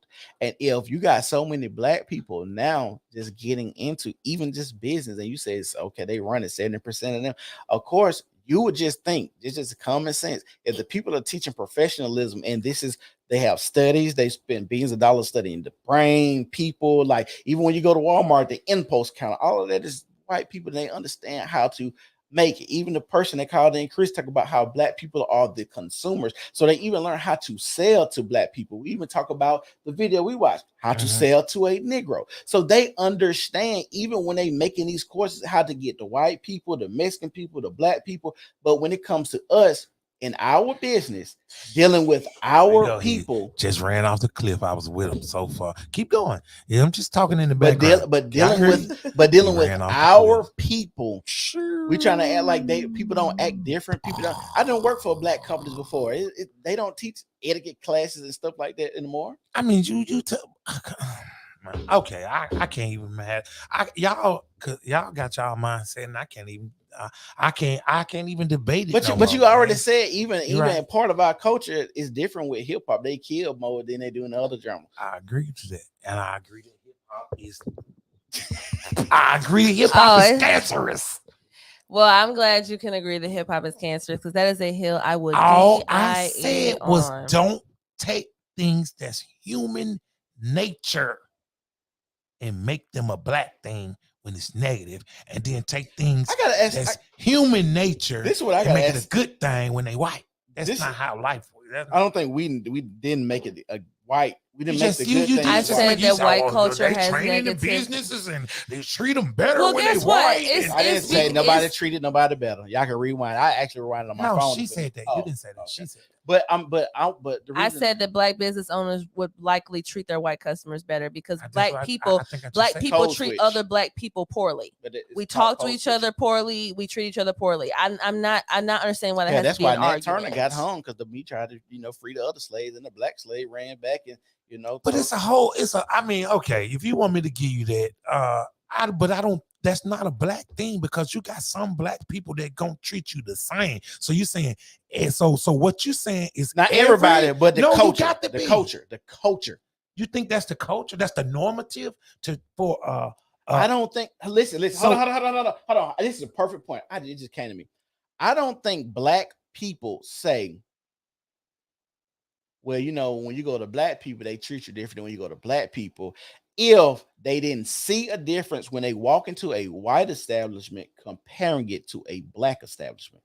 I don't think for us as black people, we all have this consensus and say, yeah, black people sometimes aren't the best business people. As black people, we're saying this about our own people because we have an interaction, but I'm pretty sure we know that. I haven't been in this white restaurant before, and they have pretty good service. I've been in a white restaurant. But this kills me when have you ever experienced racism? Have you ever experienced racism? No. Oh shit. I'm gonna be honest. Racism? I don't think I have either. Shit. And I know how that must sound. We had remember that TO conversation we had. Remember the TO conversation we had? Well, what did y'all talk about? So TO home, it was the lady on the home. Oh yeah, yeah. So the lady TO pulled out his driveway to go to the mailbox, and she called the police and got the police there and flipped the script, started crying white tears. No, but this was the crazy part about that whole interaction. He walked up to her. She says, I'm paraphrasing, but she said, "You're not supposed to walk up on me. You're a black man and I'm a white woman." And so he said when we was watching the video, when we did the podcast, when she was watching, he was like, T.O. looked shocked. I was like, he probably ain't never experienced racism before. And then he said, T.O. said in the video, I've never experienced anything like this. And I told him that at that point when we was having the podcast, I said, bro, I don't think I've ever experienced racism either. But also, this is to my credit. I've only dealt with us. So I never really just been in the position to really just felt like I dealt with racism. Well, even working like where we work at now, it's like most of the drivers is black. You know what I'm saying? 75% Well, of drivers see, is black. I've I was lived talking all to our over. white man. I was talking to our white supervisor the other day, right? And he asked me, had I ever experienced racism at the job? I said, well, you know, not. Well, he said, man, before I could even really get it out, he said, well, I know you can't because 75% of our drivers is black. And I looked at him and I said, okay, now go up. You should have said that was racist. No, I told him now go up. Yeah. 75% of the drivers is black. The drivers is the lowest job on the totem pole. Now go up. Now I say, now you mean to tell me out of your own mouth, from what you say out of your own mouth, 75% of the drivers are black. So if 75% of the drivers are black, that don't get you 10% of the top being black? Oh, hold on. Out of 75 of the bottom? Hold on. I'm finna And tell you his something. jaw drop. That go your racism right there. Hold on. I'm finna tell you something right now about that. Right now. I'm finna tell you. So when I was driving mixers, the batch position came up. The batch position came up when I first started Sherman. And so when I started, they was asking. Rodney was over there. Rodney was like, hey, you know, do y'all, they put it on the board. He said, do anybody want to learn how to batch? I was talking to them. They was like, no, I don't want to learn how to batch. Like most of the black, all of them drivers black. I'm asking them, like, why y'all don't want to learn how to batch? Because I'm new there. Like, why y'all don't want to learn how to batch? Why I don't want to learn how to batch? And if I could call Desmond right now, I would. I said, Desmond was over there. And I was like, hey, Desmond, you should, you know, try to do the job because that's how you can move up in the company or whatever. He was like, I'm thinking about it. I was like, no, I don't think about it because you next in line. Go ahead and do it. And he was like, well, Rodney pushed me, gave him study guys, was going at him having them slump and basically pushed him to do it. But most of the guys, I'm like, why don't y'all try to move up in this company? Oh, I'm not gonna do it. Oh, I gotta take a test. I'm not gonna subscribe to that ridiculous I'm shit. Telling you, saying. You come on, bro. What is your sense. observable reality? What is on a daily? All we can deal with is what we are actually seeing in reality. If Cedric is telling you his observable reality that he notices that black, either women or men, maybe people in general, but maybe in this position, black men seem to shy away from doing things that require a bit more effort. And see, that's the thing too. Like we were talking about how you gonna tell me that requires a bit more effort? You had to get your license to be able to drive the truck. You didn't need no license. Okay, so I can split that and say the same thing. No, you do need to be the batch. You know, bro, you talking about some individuals that I can't verify. Well, I'm telling you. Okay, just like he said that right there, I can tell you about a supervisor position that came up for where we work at right now that was never offered to us. It was designed and gave to a white boy to combat the shit that he's saying right now. So what about that? I don't know about this position. Okay, so you don't know about it? What position? The white boy on night times. You know, they pay him an extra $1. But I didn't know there was. And he got a supervisor position. But hold on. And they never offered it to anybody else. When you had to talk about that position. You said he's not a supervisor, but you said David just tell him that so he'll snitch on us. He got more money. So I mean, okay. But don't night drivers already get more money? No. He got an extra $1. See, I didn't know that. I thought they already got paid extra. Okay, so they get paid extra for working night. He got extra for taking that position. See, I didn't know that. I don't know none of this. And then, like I said, you know why you don't know none of it? Because it was never offered to you. Because it was never offered to you. You know about it though. We worked the same. It was never offered to me. But I said I don't know, and you say I don't know because it wasn't offered to me. I'm confused. Okay, it was not. You don't know about it because it was not offered to you. I know about it because I have talked with other people about it. It was never offered to me. It was designed and given straight to the white boy. Okay, so they would have offered it, you would have took it. I don't know. That's not the point. The point is 75% of the bottom of this pole is black. And then it's not even 10% of the top is black. And I cannot wait to make this point. It's because black folks don't want to advance. Niggas don't want to do nothing extra because I know when I was your, and he talking about best and yada, yada, yada. I said, okay, well then, so I know a position that was never even offered to us. Oh, I'm sorry, E-Dog, if I may. Weren't you the one that for 15 minutes straight said that we need to stop conflating race things with just human nature? Because isn't there only the top 1% of earners that have all the money independent of race? So if you're saying that the idea of there being a bottom class of people that supports the top class of people, that has nothing to do with racism. There are plenty of white people that work all your factory jobs, all your warehouse jobs, all your oil rig jobs, or whatever else to make the people who work at Okay, Jasmine, the only problem with your with the concept that you got up, I'm talking about within one company. I'm talking about within one entity, 75% of the people. I'm not talking about in this country, 65% of the country is white, and those white, only 1% of those white people are top earners. So that concept, like you just said, of those top earners are white.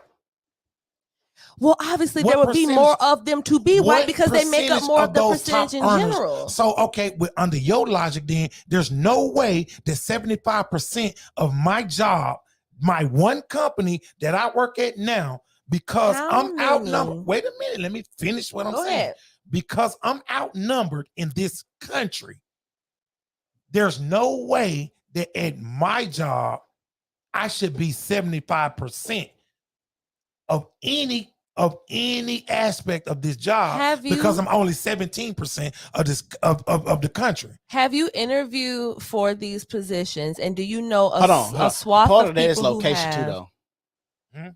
Part of that would be location because you are like kind of still in the Birmingham Metro, and Birmingham Metro is still 75% black. So it depends because if you use that logic, that's if you, bro, you can go on with that bullshit, man. Stop it. No, I'm asking you straight up. Like I'm that's saying, bullshit. I'm asking you the how many further of back you go, the less black even the bottom will be. Go back 5 years. Go back 10 years. Go back 15 years. Go back 20 years. I'm not saying they don't exist. Hold on, but I get what you're saying, but that go back to like that's the same company. Hold on. That goes back to like even the neighborhood. Like if you're talking about like how black people talk about gentrification, black people used to stay in a lot of these neighborhoods. They move out, then white people come back and then buy stuff. So if you're talking about a company, we haven't goddamn you see what you're doing, Ryan, is what you always do. You creating a way to make it make sense. And because none of this is exclusive. The location of your job doesn't dictate the demographic of your job. Well then, okay, well why the top don't match the bottom then? But I'm these plant managers in the same place. But I must ask though, and maybe you don't know the answer to this question, like just from your own, what you. Well, I know why I'm gonna say. Are these people, these black men that make up this 75% of the truck driver force, are they actively, however you get the other qualifications, are they actively doing those things to get the qualifications? The number one thing they told me they didn't want to do, you have to take a test to be batch. They didn't want to take a test. And me and him then had a conversation about how most of the people that we come in contact don't even know how to read. You have to take a test. It's multiple tests. They give you a thick book. And I remember take a test to get your CDL, Class A CDL. The CDL is way different. Hold on, bro. I'm just saying you said a test. I'm just saying you gotta take a test. Combination, general knowledge, and air brakes. Let's you gotta do that to get the CDL. Hold on, let's keep this shit funky.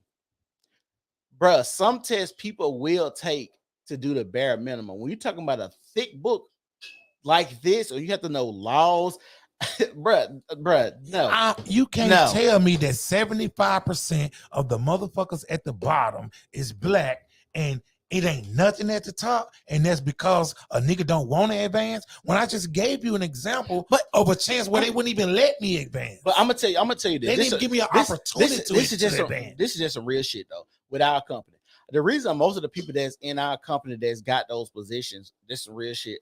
A lot of them old white men, and they've been there for a while. Grandfathered in, but and they've been. I know plenty of black drivers that's been there for a while, still driving mixers.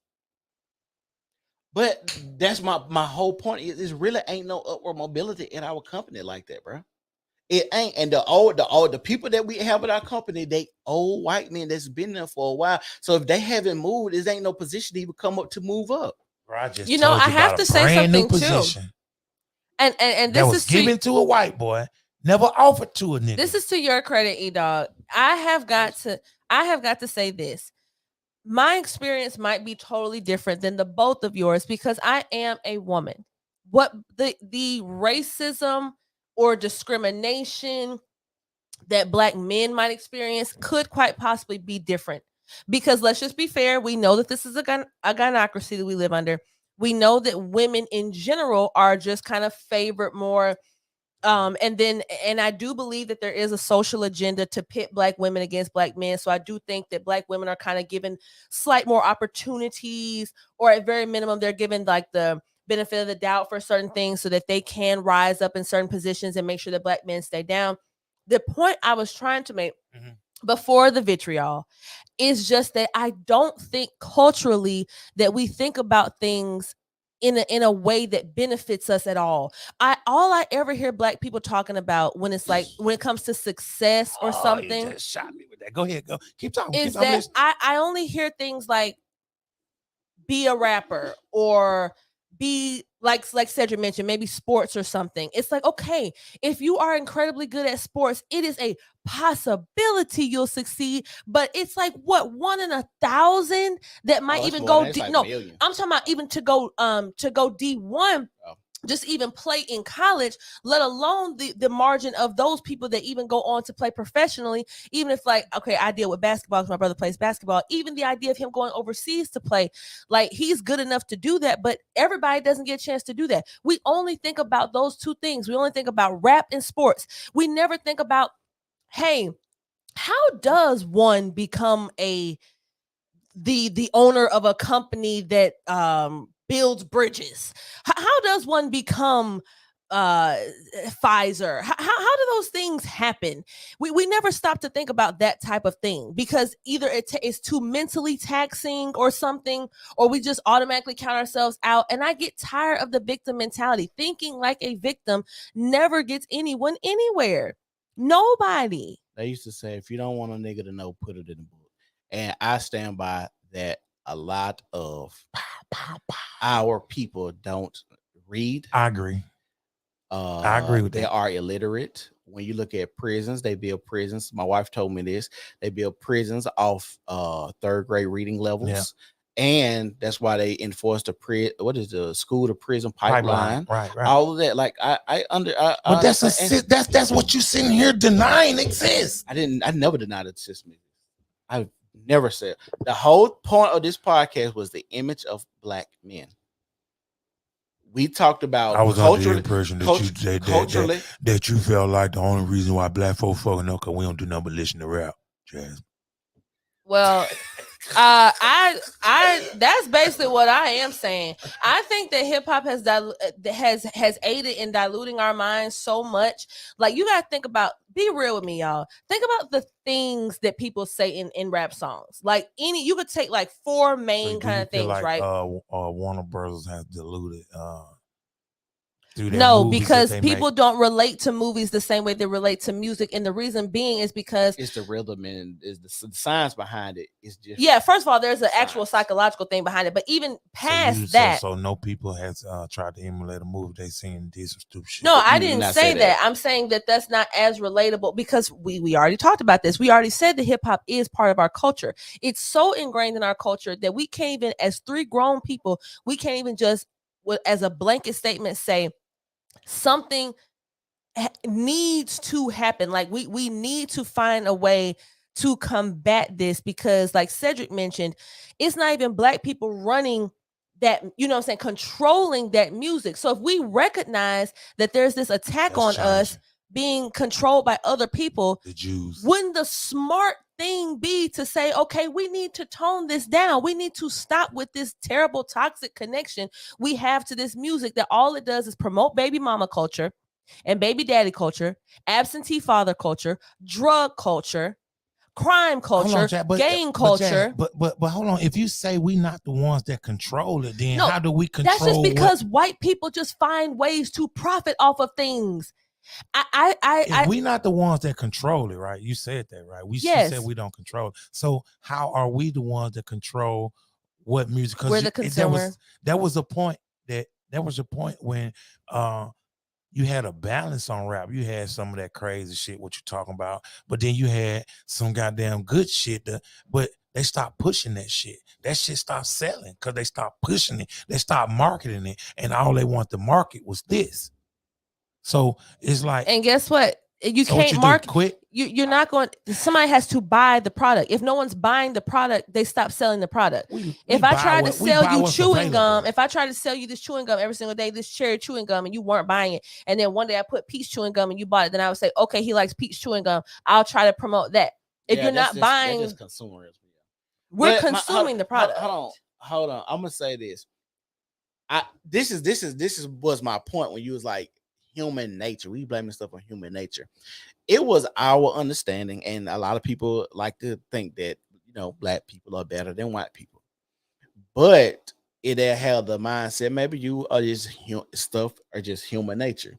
It was a time where black people felt like they had to go above and beyond, and not necessarily because the white man is the white man. That is because of how we viewed ourselves. For instance, I still remember a time where when I was younger, I went to a white church and I seen a white person wearing like sandals and like shorts. Then I go to a black church and I still see men wearing suits and being dressed a certain type of way, and say they, if you could look good for the president, then you could come in here and look good for God. And then the whole notion of come as you are is still a fairly new idea. And the reason that I say that is because a lot of us, we believe that we wasn't trying to be just human. We weren't trying to be like everybody else. We wanted to be better. Now it's like you said, we don't have a standard. We don't have a standard of excellence anymore. Just human. Now, I think that has to be something we can agree with. Think about black culture in like the 50s or the 60s, like how we had families. We had it was just such a different, like everything about our aura was different. What happened, well, shoot, let's talk about what happened. Let's talk about it. Even if you say it's system, you don't have to participate in a system. You don't have to sell drugs, because that's what every black person they put drugs in the community. I'm sorry, did they also put a gun to your head and say sell the drug? Who you talking about? What somebody else said? Because I ain't say that. No, earlier you were talking about the crack to cocaine thing, which is, of course, a lineation to that point. Black people love to make that point to say that the white man introducing crack into the community. That's not what I said. Okay. That's not what I said, Jazz. See, you got to listen to what I say and take what I say. I said it's a 1 to 100 ratio from crack to cocaine. Let me explain to you what that means. That means if you got caught with 1 gram of cocaine, okay? No, you got caught with 100 grams of cocaine, right? And I got caught with 1 gram of crack. Me and you would get the same prison time. I ain't talking about what make you choose to do it. We talking about at the point when you. So we're talking about criminals. When we talking about at the point when you choose it. If I know that this drug is what the black man used and the white man used this drug predominantly, I'm going to give the black man 100 times the time I'm going to give you for the same amount of drugs. I just think that black people's problem is that's what I said. Right. And that's fact. It is a factual. That is fact. But if I may, I think the reason that I have an issue with that dialogue is because when black people hear that scenario, why do they skip all the stuff before that? Like if 1970 is the magic year that we started to see crack being introduced into the community, for like how people talk about it, they make it 80s. Seem like they make 80s. It seem let's 70s, 80s. Okay, fine. People make it seem like somebody drove a van, like physically drove a van into the middle of a black street and just took out the drugs and just handed it to people in their hand and said, okay. I probably would agree that probably I would. Maybe it did happen. Yeah. If it happened that way, guess what? Why do we never say, if we knew this thing was a bad thing? This is the same country. Hold on. From the beginning. This is the same country that if we're talking about 1980. This is the same country that 20 years, 25 years before then, you couldn't even sit inside of a white restaurant. So if you know these people that you occupy this country with are the way they are, you're going to accept something that they give you to say, okay, I'm going to sell this thing that I know is bad, that I know is going to. So even if you didn't know the first year, how long do you think it took us to realize that crack was bad for people? You think it took 40 years? You think it took 30 years? Nope. 20? Nope. 10? Maybe 5. It might have taken a year for you to see the results of people continuously buying this product. No, I said maybe and 5, then you say to yourself, you say a year, but what we hold know on. is So why, you gotta eat though. But when see you don't leave out because you have to eat at the expense of your people, just like these doggone rap artists who know. You want to put in the part you want. You want to be Future, who don't even do no drugs, who's a freaking vegan and health guru. You want to be Future, that's that person. But when you get on TV, you Future that does lean and codeine, and you sell that to these 14-year-old boys who then I have to teach at a high school, and all day long they listen to you talking about doing shit you don't even do because you want to eat at the expense of your people. Just like when you sold drugs, you had to eat at the expense of your people. You sold drugs to people's grandmothers and to people's moms and dads. You didn't sell drugs to the white man. You sold drugs to your people. You kill your people. You don't go to the white neighborhoods and mess with them. When a cop come around, you ain't scared when it's 3 niggas in a room with guns, but when a cop with a gun come, then you change your tune. When a white cop come in, then you change your tune, your attitude. So that's what I'm talking about. That's why I get so passionate about it, because other people don't have to deal with. I have to deal with this in real time. I have to see the effects of this in real time. Where kids who, when they're not listening to that foolishness, when they don't have that in their ears, they're regular kids. They flirt with girls. They laugh. They make jokes. They talk about basketball. But as soon as Lil Baby or somebody's in their ear, then magically they turn into El Chapo, and And every girl is a bitch and a hoe. But it ain't that in normal time. So I don't understand how I'm the bad guy here for saying I'm sick of this toxic, polluting culture that we have. And there's ways we can combat it. We can say, be better people. You don't have to accept the filth that people are giving you. You don't have to accept the poison. Cedric can put poison in front of my face every day. I don't have to drink it, especially if I tried it one time and realized it almost killed me. That makes me an idiot if I keep on doing it, knowing it has detrimental effects. So what do you have to say to that? I really need to know, what is the counter argument to that? What is it? I've been saying that rap music is no good. I'm saying, so no, you don't want to say that it's a black people problem. But you leave out parts when we get into here, how we got here. How did we get here? We was talking about the 60s. How did we get here? How did we get here? Because you say it was once upon a time when black people was together. And okay, so how did we get here? How did we end up here? Was it rap music? Because that's all I hear you blaming.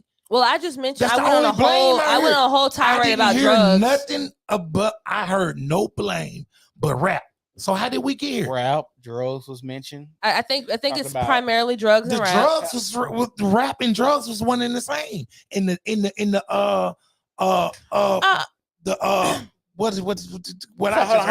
I'm gonna ask you, E. What about, do black people, even if systematic approaches are taken to, dismantle us, our image, our families, and stuff like that, where do we have some accountability? And from the beginning, straight from the beginning. Then why did you just say, how did we get here? You told me I skipped the steps. So what are the steps if not personal accountability? What are the steps if not, when they present this crack rock to you, you don't sell it? When they tell you to get on a microphone and say FBs get money, and you say don't do it. Okay, I don't have the answer for the solution to the problem. What blows my mind is when motherfuckers act like this is the problem. only that is the problem, or only that is the problem. No, it's a combination of things that was the problem. And the main driver was not the fact that I wanted to do drugs. The main driver was it was a system set for me to design for me to fail. That was the main thing. Okay. But how are we thriving before then, if that's the case? So you don't recognize that at there was what a point we was thriving? At what point in America have black people been thriving? Tell me when. And please explain to me how they was thriving. Well, I guess we've been have tortured, raped, and fucking tricked ever since we've been here. How the fuck, when did we ever thrive? Is it a point that we was doing better in some ways? Okay, we were thriving in our own way. We had more family in our own way. I think this is how we were thriving was family. It was family. It was community. It was spirituality. We weren't a spiritually debased people that had no sense of community, no sense of family, no sense of self, no sense of togetherness. We had no ownership. And even then, that's not true. We owned businesses. We had Black Wall Street. Okay, well, say that. But you told me that there was no point in history. You told me that there was no point in history that we thrived, and I'm just telling you that's not true. That wasn't thriving. So having our own stuff to say we don't have to depend on an outside source. Universally, that was in one spot in Oklahoma. You could drive 30 fucking miles down the street and they had nothing. Just okay, we can pick little small points in history where a community of black people was doing better than another community of black people. But when have we been doing better than white people? And that don't even matter. No, I strike that. Take that back, because I don't want to even go off into that. That, like I said, let me calm down. Like I said, we've never been thriving. Is there a time where a community of us was doing better than another community? Yes. But what happened to it, though? Because we mad as hell about the rap. I'm mad about the rap, too. We mad as hell about the drugs, but tell me what happened to Black Wall Street. Why are we not mad about that too? Let's be mad about all of this. If we're going to solve the problem, we need to keep everybody accountable. Well, I think the difference is not one, not Future. Right. I think or the not difference, just Future. I think the difference is I'm a realist at heart. I like to think realistically about things, and I think realistically, yes, and I think realistically we can't do nothing about the shit that the white folks don't know. But realistically, you niggas can stop motherfucking singing that stupid shit. That's what I just heard. Well, you didn't let me finish my point. I was just going to say that I think realistically, all you can do in life ever is what you can do. You can control what you do, and you can control what I guess maybe your microcosm of people do. Well, so the rap shouldn't have no effect on you then. It doesn't have an effect on me. On nobody. Because we're not talking about us individually. Hold on. I thought we were talking about us collectively. Collectively. That's what I thought we were talking about. But if you're making music, we know music is made to invoke a feeling. And if you're talking about a generation of kids growing up without disciplinary figures in their household, who else they gonna listen to? They're gonna listen to rap music. Okay, you said that to say what? You said. All I'm trying to say is that you said, why would I say that that's not realistic? I'm saying it's realistic to make your own personal decisions. Like you said, you're talking about dismantling an entire system of white supremacy that literally controls the entire world. So I'm saying that's probably not that realistic. So what you could do is say, at what point in American history were black people doing the best? And you might pinpoint some decades and some eras. And you might say, well, what were they doing? We should maybe try to mimic that behavior. Okay, there wasn't a high divorce rate. We're doing the best right now, whether you want to admit it, because it all boils down to finance. And financially we haven't moved one iota since financially, we're doing the best right fucking now. I'm gonna say this. I'm gonna say this. If you count for inflation and stuff, black people, what was it? What was that stat? Oh my God, that's gonna drive me crazy. I think it was a stat that said, I can't remember what it was. I'm gonna ask E this because we had this. I have to remember. We had this conversation. E, Well, I'm gonna say what he said. He said he don't even know if there is a way for black people to do something because everywhere we turn, there goes the white man. Is that what you said? Is that what you said? I don't remember it like that. Everywhere you turn, there's the white man remember in your community. Okay, now do you realize that I'm denying saying what he say? I say it. So right? what you said? Because we had a whole conversation and I kept saying, I told you I didn't. You asked me a question like, well, what do I? How? Because we was having that conversation. Hold on, I'm trying to figure exactly what I said. I know I ain't say it like that. And I was ridiculous. And I told because you it's not a one. This I'm gonna say this. I don't mean to cut you off, but I'm gonna say this to say this again. It seems like when I make my point, we're talking about the image of black men. But right now we're talking about culture, basically.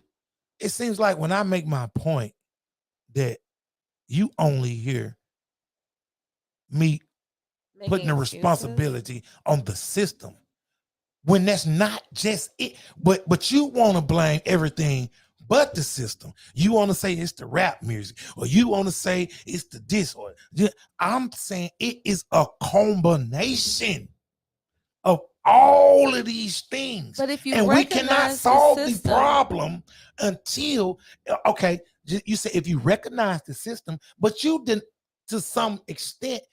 If a person think the way you think, they're gonna deny the system even exists. Maybe not you, because we're talking about everybody, right? So I feel we gotta educate our people and more. I gotta ask you a question. What is wrong with a person thinking that a system doesn't exist if, like, just when like, it do? No. What is wrong with a person believing that a system does not exist? In naivete.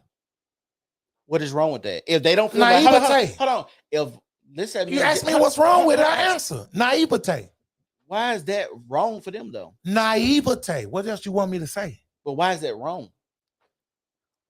Because me and Jazz both said we never been victims of racism. So if we say I gave you an example where you was. That's what you think. I don't think I was a victim of racism. It don't matter. It's fact though. If 75% of the people know for at your sure, job, just because you asked around, you don't know for sure if that's exactly how that situation What went you with that promotion. Listen, I don't got. Oh, you talking about if I know, I've been on my side longer than he was on my side, so I know. But if I tell you, that's irrelevant. That makes what opportunity have you been literally blockaded from I just your job? told you they created a position and okay. What about before that position? How long have you been truck driving? You can find whatever you want to find, but that's irrelevant. No, it's not irrelevant. I'm asking you, how many years have you been truck driving? No, that don't matter. That don't matter. More than 10? No, I haven't. But 5? What was the question you asked? The question you said was you asked what's me wrong with not believing in system? Naivete, and I told you, and it's why you can't. Okay, well, so if you're gonna say that, then what if I say, well, what's wrong with believing ain't nothing wrong with the rap music? Nothing. That's your belief. You gonna agree? You gonna agree to that too? I don't 100% understand what you're asking me. I said, what's wrong with me believing that rap music has no influence? Is nothing wrong with it? What's wrong? Well, the difference is so what's wrong with me believing that? I ain't asking you to make a difference between this or that. How would I answer that question without making a distinction? So as I was saying, I only asked you one question. You don't have to distinguish. As I was saying, between one the question difference is that if you were asking me why I would say there's why one's wrong and not the other is because I would say that it's obvious the influence. I would say that there's an obvious influence of rap music on culture. Yeah, Jazz, you skating on this question. I didn't ask you about one or the other. He simply said, "What is wrong with a person thinking that there's nothing wrong with rap music?" It would be denying what's obvious. And I say the same thing about the system. It would be naivete, denying what's obvious. There is a trap for you. If you don't see the trap, you're gonna fall in it. But how did I not fall in the trap then? What did I do? No. Hold on. Why am But I not in there? That's not. But that's where you at is where I'm trying to go. Well, the reason I'm asking you that, what if a person then went through their whole life and been successful, never thought it was a system, raised their family up, their family don't think it's a system. Good. What if, and guess what? Most black people who are successful, that typically is their story. Negative. That they don't hinge themselves on a victim narrative. No. See, now you see how you flip the script in? So to acknowledge that the system exists is to say one is hinged on it. I cannot acknowledge that it exists, learn from it, and move forward. Well, heck, do that, but that is not what it sounds like you're saying you want to do. Am I broke down bad begging for a motherfucker? I'm not talking about you personally. I'm saying this line of rhetoric but you're I'm saying. showing you an example of how it works with me. Just like you want to try to tell me about an example of a person who don't believe the system exists and go on to be successful. Okay, I consider myself successful. Right. I have to go on record to say I'm not saying I don't believe that there's no system at all. I'm not saying that. What I am saying is I think smart people find a way to learn the system and beat it. I agree with that 1,000% Okay, great. For instance, like. And the thing is too, though, once you do that, then you can provide the type of life for your offspring and lineage to where for them the system has less and less. Fall in the same trap. I'm just saying that the system would have less and less influence. Like for instance, my dad. I don't even think you have to teach. I don't think you gotta teach him. No. I don't think you have to teach people that there's a system. I think you just raise them up and how you want to raise them. If you say raising them, you look. Hold on. Okay, go ahead. This is what I'm saying. This is what I'm saying. So let's say the system. Let's say you say the police is inherently racist, right? Say you think that. Now I'm saying you do, but I'm just saying you think that. And I say, hey, son, when you get pulled over, just make sure you keep your hands at 10 and 2, and they do it. Not that, systematically the police kills. Right. So, but you teaching them that it's a system. Not necessarily. Not yes, that. You is. No, not necessarily. You're not telling how them to properly behave. And that's what white people tell their kids that same thing. Okay. But what I'm saying is, with the same urgency. If I'm telling my son, keep your hands at 10 and 2, without saying police are inherently racist, I don't want. This is my fear. This is always my fear. When I see and talk to other black people about race, it's the fear. I don't want people, and that's where we at now. There's so many black people, especially older black people, and we just had a conversation about this. You was like, hey, we need to text our boss and ask for a raise. I said, yeah.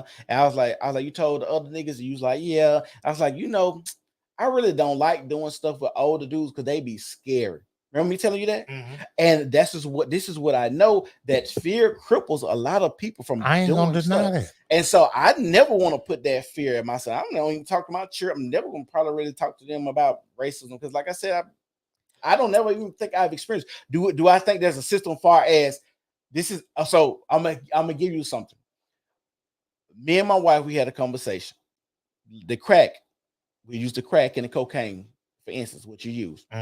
That's systematic. That's to cause more harm on blacks than white. True. We just gonna tell our son, hey, don't go put your life in somebody else's hands. That's just, you take accountability for your life. Now, once you go in now, you can't get mad because you went out there and robbed Becky Sue, and then just because you black, you didn't went to the system. And don't put yourself in a position where somebody else got to dictate how you move and maneuver your life. And that's all I was trying to say. That's the accountability. That's me raising. That's me not even telling my son. Like, do we not understand? And that's the reason why I framed it the way I did when I kept saying it was a black people thing. And maybe it's not. Maybe there are other people that think this exact same way. But from my observation, it seems like whenever black people talk about in some sort of injustices, we always label it from a perspective of the lowest hanging fruit of us, as if those people need to be speaking for us. I'm gonna be honest with you. I don't have much sympathy for a criminal. I don't care if you sold crack and got more years than somebody who sold cocaine, even in 2023. I ain't gonna lie, I feel the same way that you feel, because like you selling that shit to our people. Exactly. And like, I love my people, so I don't why really am I care. supposed to feel sorry for you because you got more prison time than somebody? You shouldn't have done it at all. Like when Cedric said, "Who the hell asking one of y'all to be sorry? That the system don't care if you sorry for me or not." I'm saying, how the hell I'm going to jail for 100 times more than you for the same drug? I guess we're saying, who cares if you sorry? Right. I guess we're saying, we what's making the laws point? and policy built on racism. I don't give a fuck if you care or not. Right. So I'm saying, I guess we're saying to that point, in the context of conversations between Black people, what is the point of bringing it up? I just told you the point. Who give a fuck if you sorry for me or not? Because crack. How is that conversation going to benefit our people? I'm trying to finish a point. Who cares if you care or not? If crack or cocaine gonna get me 100 times more time, that I'm gonna be away from my child for 100 times more than you gonna be away from your child because I'm got a black drug and you got a white drug. Oh, you were so concerned about being away from your child when you were selling drugs? Yeah, why would you be? That's the number of reason why motherfuckers sell drugs. Y'all crazy. Are you crazy? I'm gonna go up and get up out of here. Y'all, you don't know the number one reason why motherfuckers started selling drugs. See, that's what I'm talking about. You know part of the story, but you don't know. That's the number one reason that drugs even was. So how come about this great time that the blacks was having? How come you're a truck driver and then not a drug dealer then? I used to fucking be until I learned better. I used to damn No, there's no better. Obviously, there's nothing wrong with selling drugs to provide for your child. Who said that?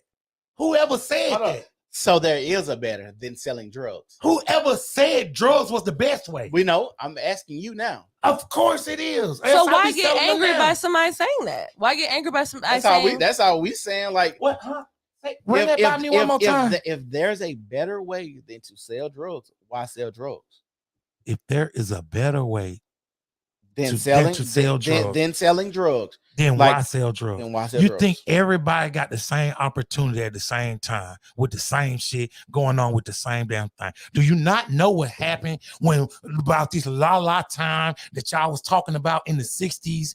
And what happened when they broke up our homes and flooded our community with drugs and took all the jobs from the inner city to the outskirts, and niggas had to get up off their ass and do something. You couldn't be, who going to come into work? Who going to come into work?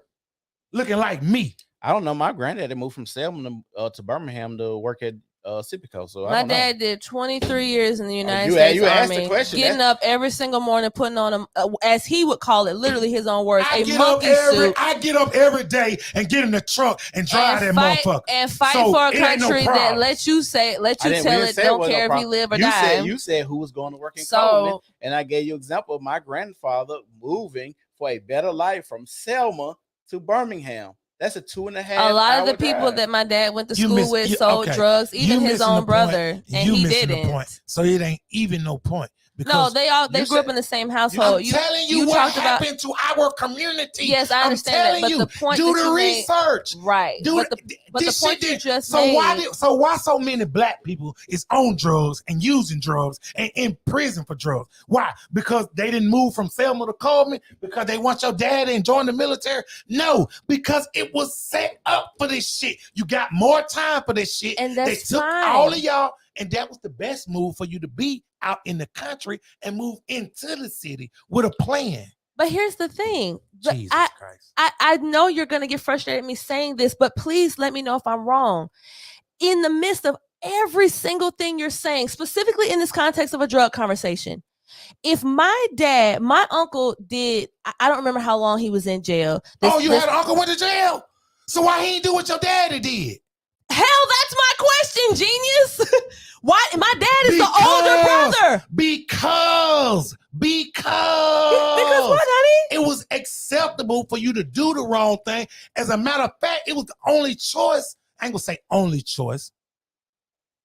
They grew up in the same house, E-Dog. That was the whole point you were just making. That's why I made the point. I'm telling you right now. You said, do you not know, you really think everybody got the same opportunity? I gave you an example of two men that grew up in the same household with the same parents. My daddy is older than my uncle, so he watched my dad go to the military. So why your uncle did what he did? Then? I don't know. He made a terrible decision, and that's what people do. Why he made that decision though? So what you saying is that's his accountability. Because we black, we make bad decisions then, right? No, I didn't say because you were black. She didn't say no, that. I'm asking a question. No, I'm not insinuating. Oh, well, okay. No, I'm not saying that. Are you saying? I am saying. Why did he make that choice then?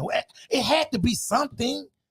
What do you mean? You're asking me why people make bad decisions? Yes, that's what I'm asking you right now. Why did he I don't think nobody got the answer. He had the same options as your father. Why in the hell did he make that terrible choice? You know what I would tell you? I would say because he was listening to rap.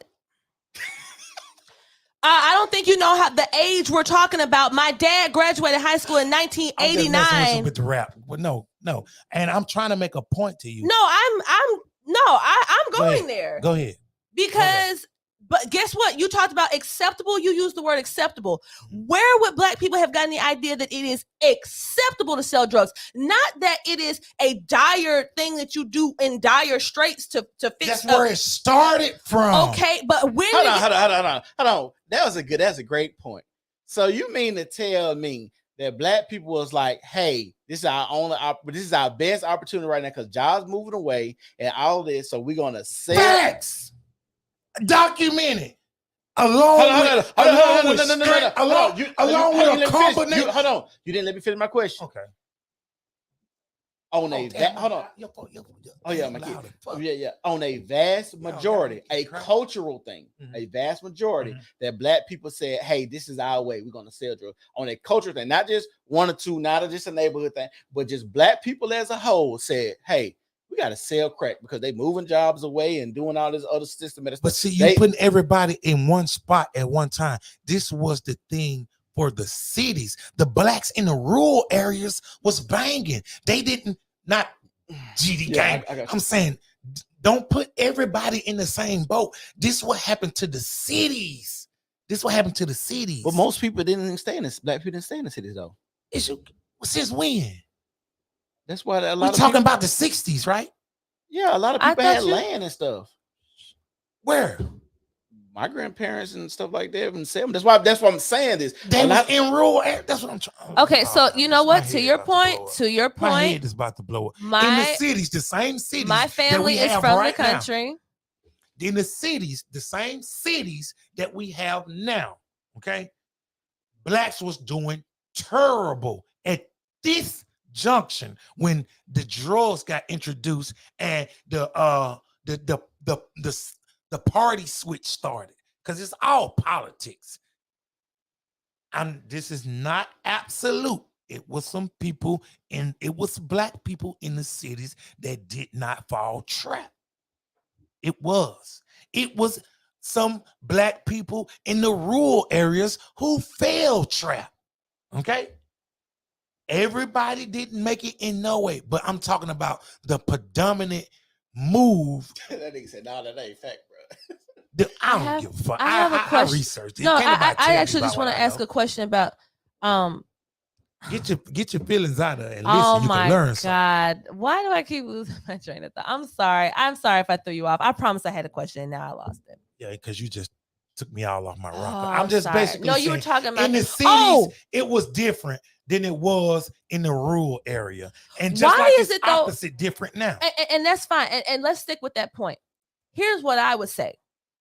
I just feel like what is so hard about looking at a problem to say, okay, the problem is in this moment. Of course, we go back to whatever time period specifically you're talking about.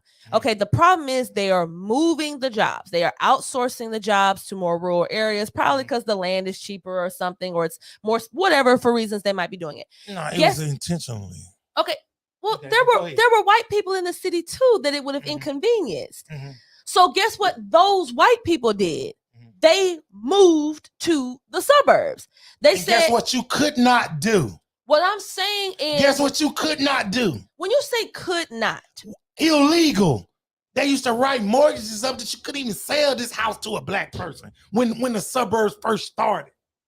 Look, go back and so check out if Compton. the inner city was the hub, was the place to be, why were blacks allowed to be there at that point then? If your point of, because they was in a okay, we talking about a transition time. We talking about a time pre-civil rights and then after civil rights. Of course, they were there pre-civil rights because they ain't have no rights. They was there to service white people. You understand what I'm saying? Okay, that's just like the same thing. If you go back and you look at the popularity of social spending programs pre the civil rights movement, they was fucking they had a positive fucking like when you poll some shit or something, they was positive. okay, so But once those funds became available, this systematic again, because this is what I'm talking about, systematic harm that fucked us up, which was the beginning one. But once those funds became available to black people, they didn't like it no more. They didn't. No, we don't. No, it say 71. No, hold on. It said in the 1980s, the black population was 11.7% total, and 85% of it was residing in urban areas compared to 71% of whites. Some suburbanization is now occurring among black, but the majority remaining segregated in central cities. In the 1970s, more blacks moved into the South than moved out, in reverse of historic patterns. Blacks have shared the baby bust since the mid 1960s, but teenage and out of wedlock fertility remain much higher than other. So what you just read was I was right. Yeah, that's what I read. Okay. 2.3 compared to 1.8 births to women in 1979. That's something else. I was just looking at the what you call it. This was the plot, the structure. This and like I said, of course we deserve blame. We deserve blame. But when you fucking starving in the middle of nowhere and all the resources been sucked out, you stressing, then they invite your family over here, but you can't come, and they drop this big ass thing of this over here, and they drop off these guns. Did you not hear about how in the 90s and shit, trains of guns and shit was just stopping in the cities and shit? Motherfuckers just start popping up with Uzis from everywhere. That's all I'm saying is it's a hand that's hiding that has a big effect on the outcome of how we living right now.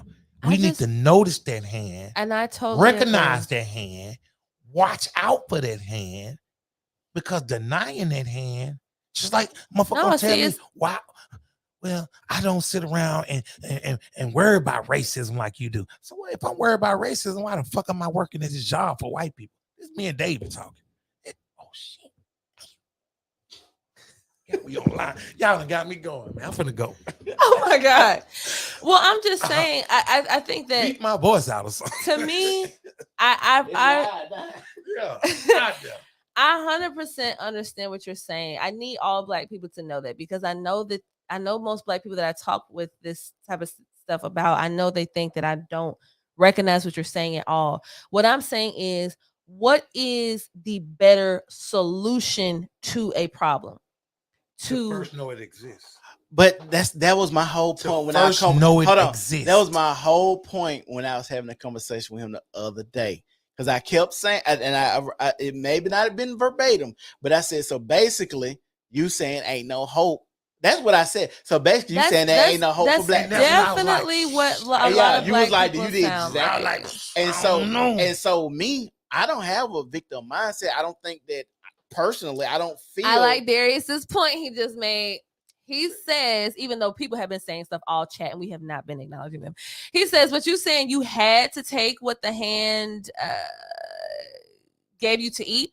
Can't take nothing from the hand if the hand not giving us best results. And that's all I'm saying. Like, and the crazy part about that sounds good in a stable environment. But no, that's what I'm about to say. That's what I'm about to go. What you're talking about, even if people are selling drugs, everybody's still poor. The community still fucked up. People still strung out. Everybody living in the project. Like, you selling drugs to still be poor, to still live in this environment, to still feed off your people, to not help us, to still be miserable. So it isn't even no point to even. So if I did all of that and I was still this, that, and that, then imagine where I'd be if I didn't do that. I'm just saying, but I'm just asking a question. I'm just asking a question. If I say I did this to survive, I think that's a question. That's a life question for anybody. If you don't do this, what will happen if you do something else? All I'm gonna say is this right here. If you right here, if this right here is this one side of the mountain and this the other side of the mountain.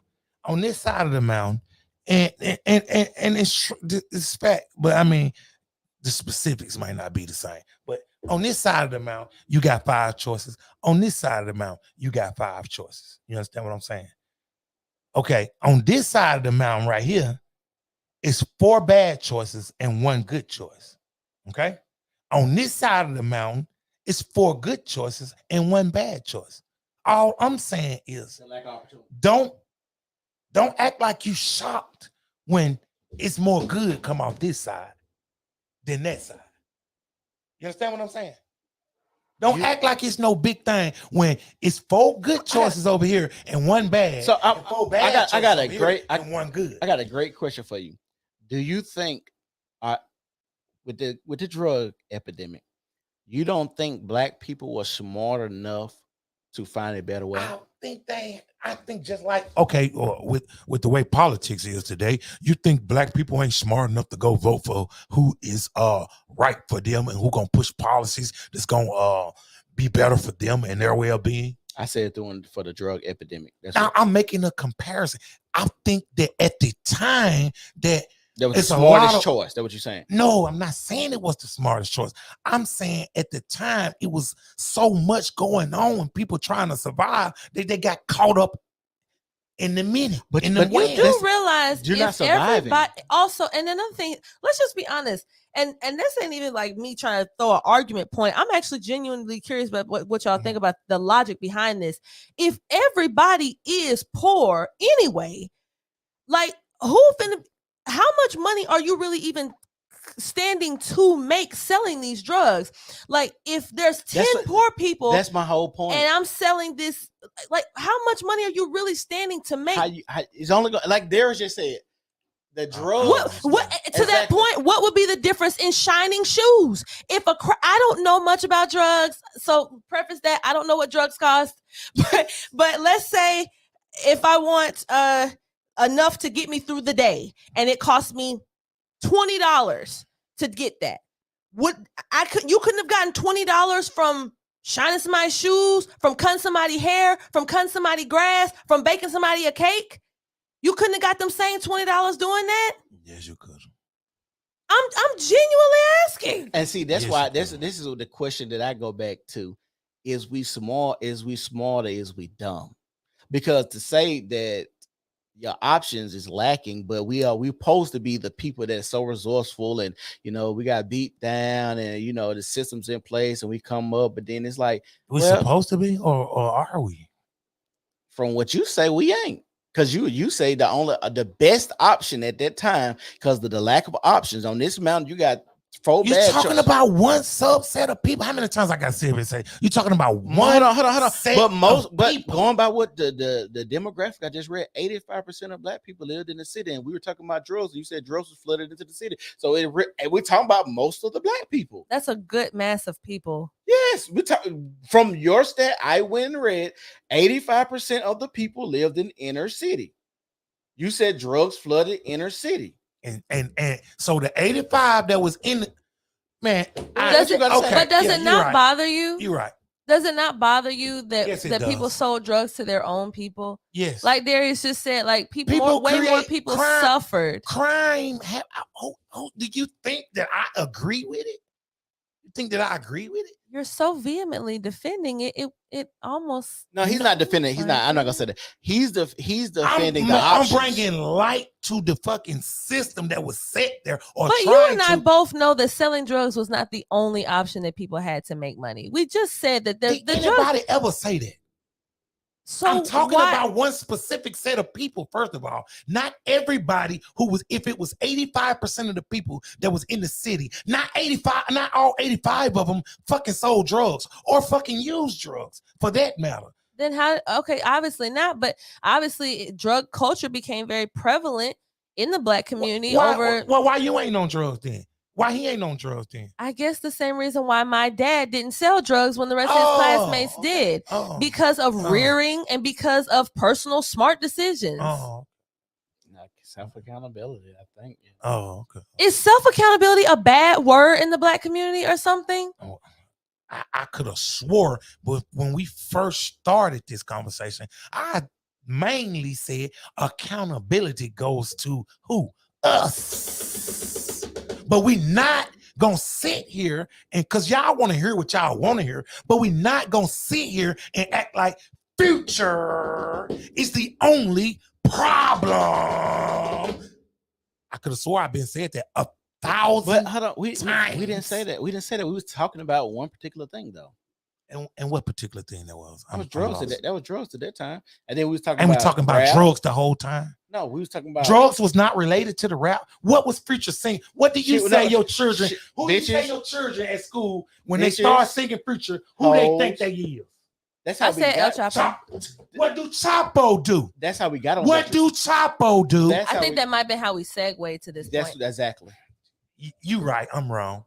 That's how we got. It's not about being right or wrong. The whole thing was about drugs. The whole thing been about drugs and the system.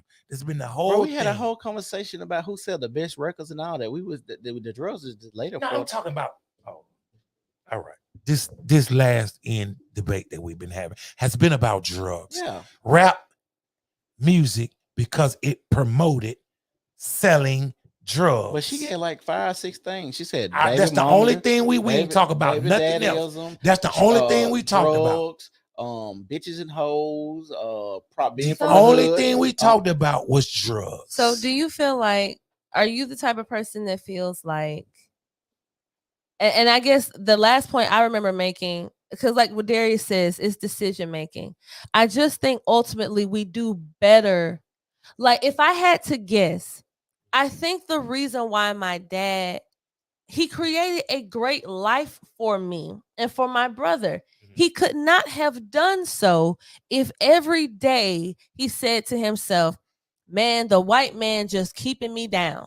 If fuck got that man, I hate when people conflate me what I'm saying for that man. If you every day you want to blame anything, it don't got to be the white man. You can blame it on man. I ain't go to college. If you do that every day, you're gonna kill yourself. So my dad definitely is not a system denier. He'll say that there are systemic things in place to make, certain people richer or certain people more successful.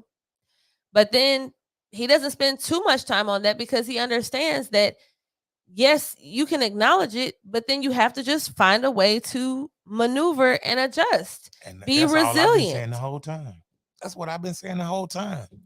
Well, did you? Because you said that your job purposely held a position from you, insinuating that you have been physically, literally denied opportunities just off the color of your skin. Did I lie?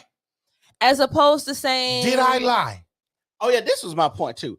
Also, when you use certain things like that, and I still work there. I mean, the way you saying that, it sound like once I found that out, I walked out there, I snapped in that bitch, I slapped the motherfucker, and I walked out. I still work there. So obviously, I mean, hold on. When we talking about work too, because I meant to ask you this. I asked you, but this is where I was going. I asked you, I said, well, if they offered you the position, would you have took it? You was like, I don't know.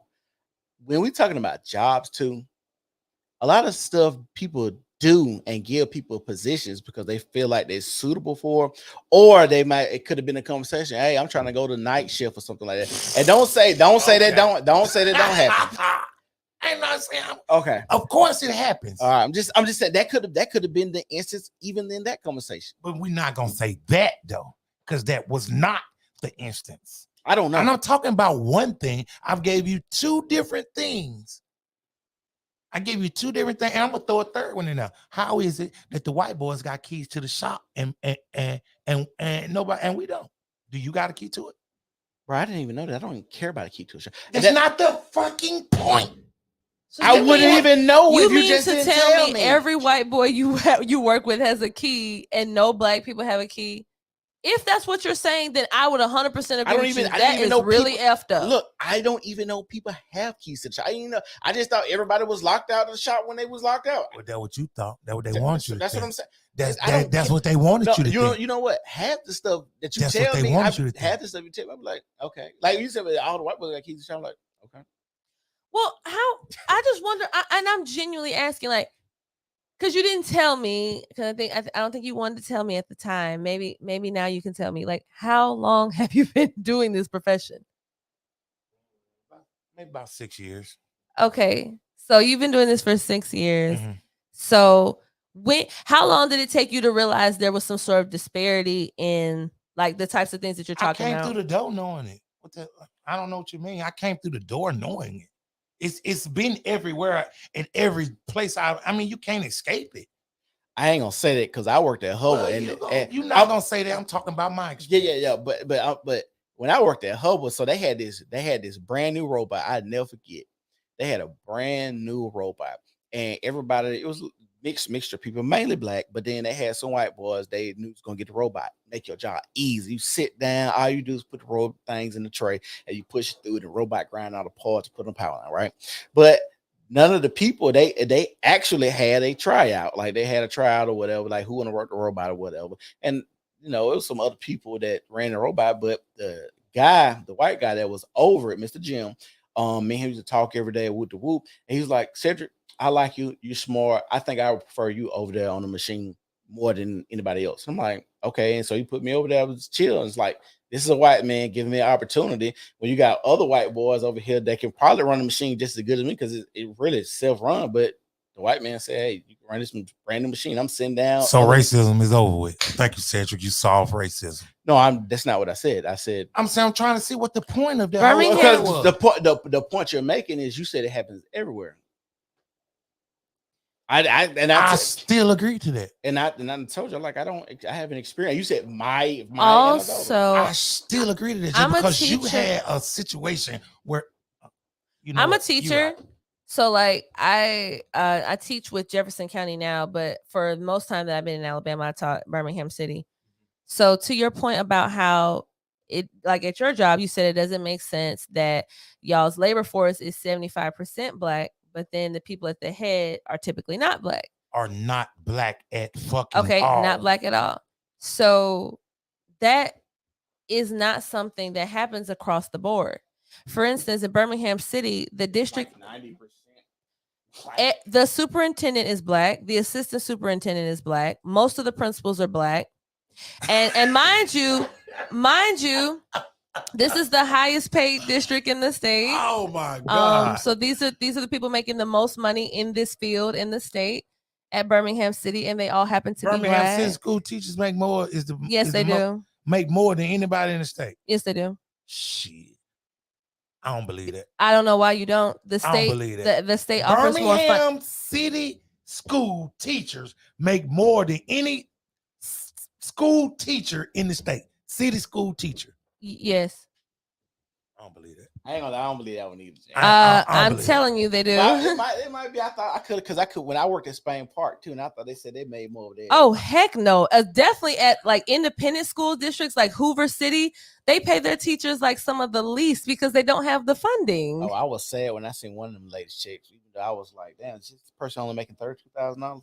Yeah, no, I'm dead serious. Like I worked for Pell City Schools. I took a pay cut. Now I will say Birmingham City and Jefferson County are very close. I but the last time I checked, Birmingham City made. I believe that. maybe he could be right. I'm just giving my opinion. And I don't also, believe that's also very typical. Like, it's not just in of a Alabama. black person, huh? No, I'm talking. What? No, I'm saying when I. Hey, she right. And she is right. I know I'm right. Yeah, she right. I still don't believe it. Is she right? I still don't believe it. This is why I be trying to tell. Since you want to talk about some people, it said right here.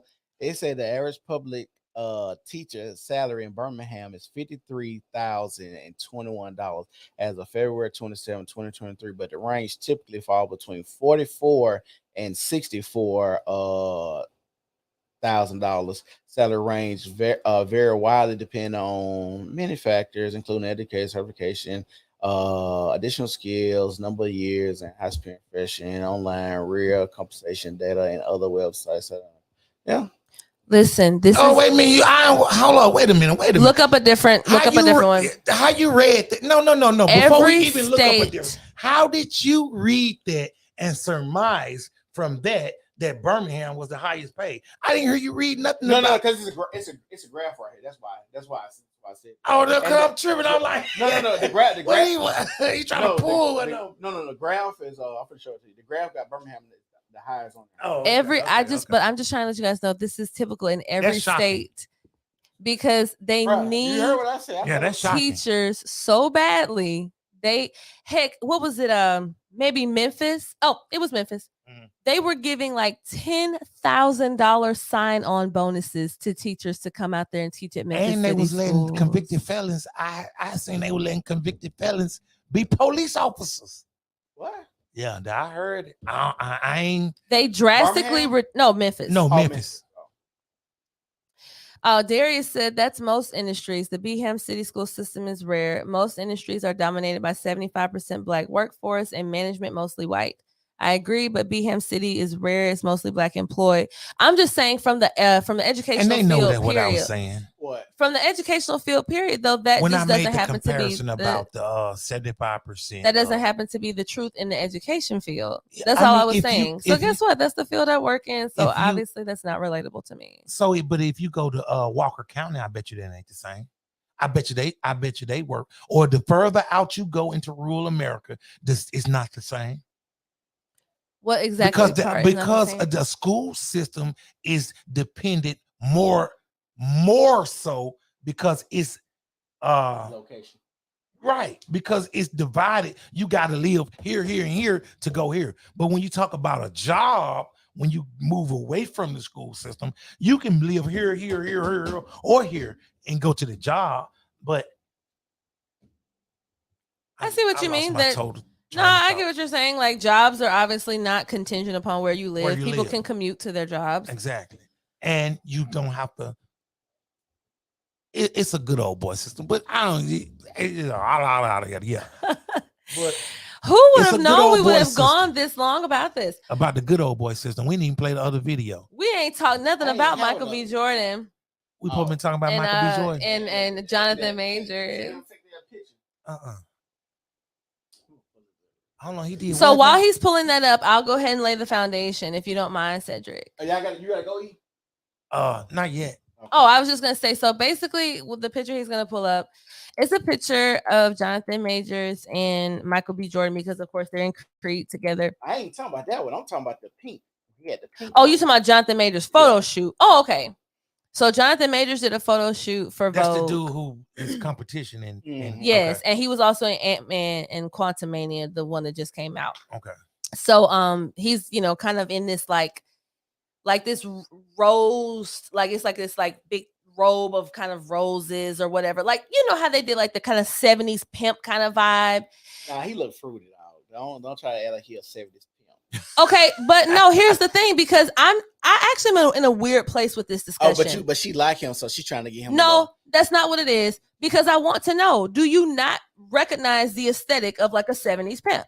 They wore like the platform shoes. They did a lot of they wore the tight pants. They also did a lot of the. But you know, they would call themselves sexy a lot and this kind of thing. They wore roses as jackets. Well, show E-Dog the picture. A pimp would sell his own ass to get that cash. Well, I'm glad you said it then, because there has to be. I don't like how we try to pretend like that era was not. I mean, was it feminine or not? If it was feminine then, it's feminine now. It was feminine. Oh, well, good. I agree. Oh, Because I feel like people try to make a distinction. It's like, no. I don't know. It was feminine then. I think it was. So was you? So look at them shorts Michael Jordan got on, and that's but you playing the ball. 90s. But I think they thought it was probably better because you got to even look at how women volleyballs, but they half naked out there. Like, why you got to be? You know what I'm saying? That's what make me say it was more men with tight pants. It was more like, not why that are they you was trying to gay, accentuate? but it was more feminine. No, I'm saying like, and then sports, like the colors and shit. Sports were moving and stuff you want. No, I'm just saying in general, like. You know what I'm saying? In general, all together, they were just somebody. Okay, fine. Maybe not 70s pimp, but 70s singers, 70s artists. Fine, Darius, I'll take that. But I think it definitely gave me those vibes. He had the boots, like the really high, like get that picture. Please show him that one right there with the boots. Yeah, we're gonna be 3 hours. But yeah, that's the picture. I'll make it bigger so you. Oh, that don't look bad though. That look normal. That look normal to you? Yeah. You wear it? Would you say he would wear it? Would you wear that? I'm trying to say, the pants maybe. I don't know what the fuck that is he got on. That's a jacket. It's like a coat. It's like a. Nobody said nothing when Cameron wore the pink fur coat. Yeah, I probably rock that whole fit, man. I ain't gonna even lie. I probably rock that whole fit. It's just giving like I've seen. You gonna rock that whole fit? I probably would. I have seen effeminization of black men, and this, for some reason, is just not screaming that to me. Yeah, it's giving that like. No, it's a vibe. It's like an aesthetic. I don't see no. I really don't see nothing wrong with Let's look at the whole photo shoot there, because there's some other stuff. And I'll admit, I don't remember the other pictures as well. That's the one I always think of when I think of this photo shoot. So maybe you'll show something that'll shock me. Ebony photo shoot. Oh, it was Ebony. Okay, I thought it was Vogue for some reason. I guess I was thinking of Rihanna. I know that was Vogue. Killer. Oh,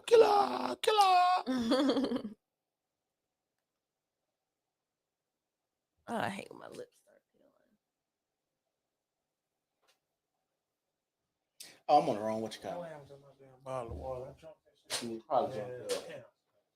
Oh dang! I just barely even opened mine to sip. I could have gave you mine instead of wasting it.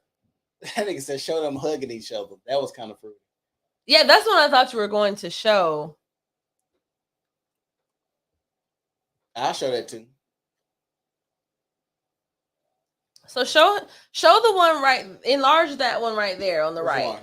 The one that's like the main cover that has Ebony. The words Ebony. I would go to another page. Because we can't pretend like black men being, or men period, really just being some sort of like sex symbol. We're gonna look at, hold on. Look at this ad that came at the top of the page though when I clicked it. Watch this. I don't know what this supposed to mean and I ain't click it, but I'm finna, y'all tell me what y'all think.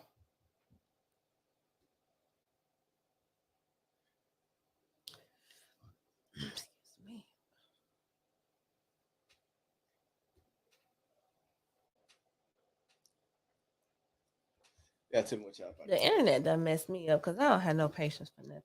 That nigga said these pics ain't regular. Y'all see that at the top? Queer tea? Queer tea. What the hell is that? Free of an agenda except the gay one. And then his picture right there. Okay, that's this person. That is somebody writing an article in response to what people said about this picture, though. Oh. Yeah. So these people on this website probably are obviously gay because it's called Queer Tea. But I think they were just writing a response to that. This so you boxing. This look masculine to be boxing. No, that look fucked up right now. Holding flowers, but you're boxing. But you're holding flowers. That look fucked up. It's meant for him to look sexy to women, though. It's not meant to look like him boxing. But hold on, how many women would just like, oh my God, this is fine? I heard so many women like, this is a little, this look a little fruity. They didn't land. It didn't land where they thought. That's why you got this article right here. It didn't land where they wanted to go. You know what? I guess this is one of those times I have to just say, maybe you're right. Maybe I have on rose-colored glasses because I am very much attracted to Jonathan Majors. So to me, it just is not bothering me. And I'm quick to call something effeminate. Jonathan Major's last cover shoot slammed for being too Effeminate. Effeminate. Like basically like feminized. Well, I just feminine. What the fuck is that?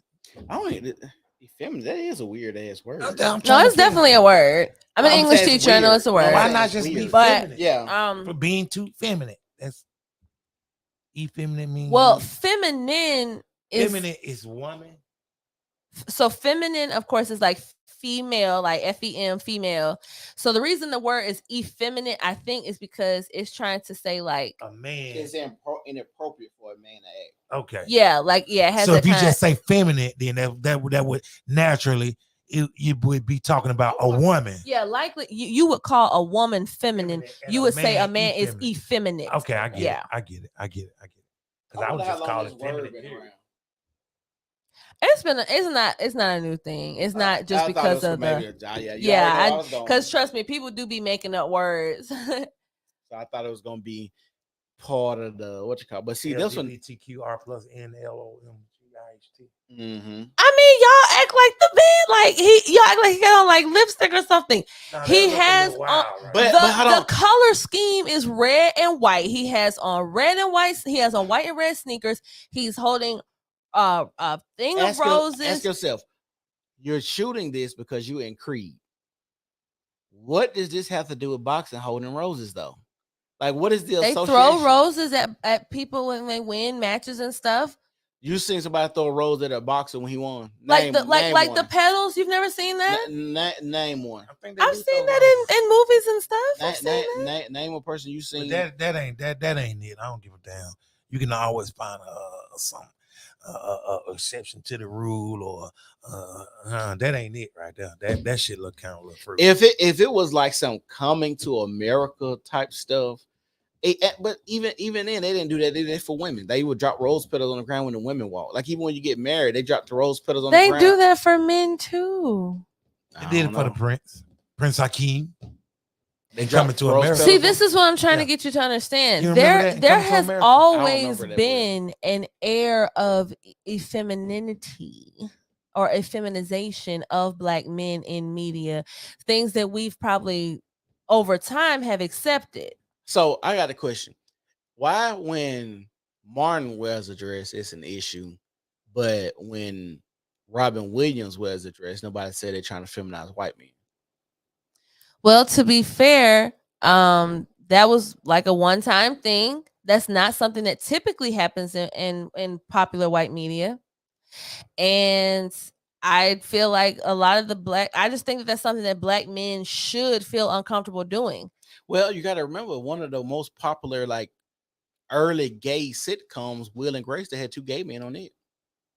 They were both white men. I know what I'm saying. But they weren't, even the one that was kind of more of the like what you might call like kind of feminine one. He didn't dress feminine. He didn't wear wigs and makeup and heels or none of that. He wasn't flamboyant. Yeah. Let them be gay on their own terms. Exactly. They don't feel the need to exploit them for some sort of agenda. You can definitely tell there's an agenda to feminize Black men because there's an agenda to split up the Black family and the nuclear family and all that good stuff. They really do that for all people, but it hits us the hardest because we already had, you know what I'm saying? A lot of shit going on.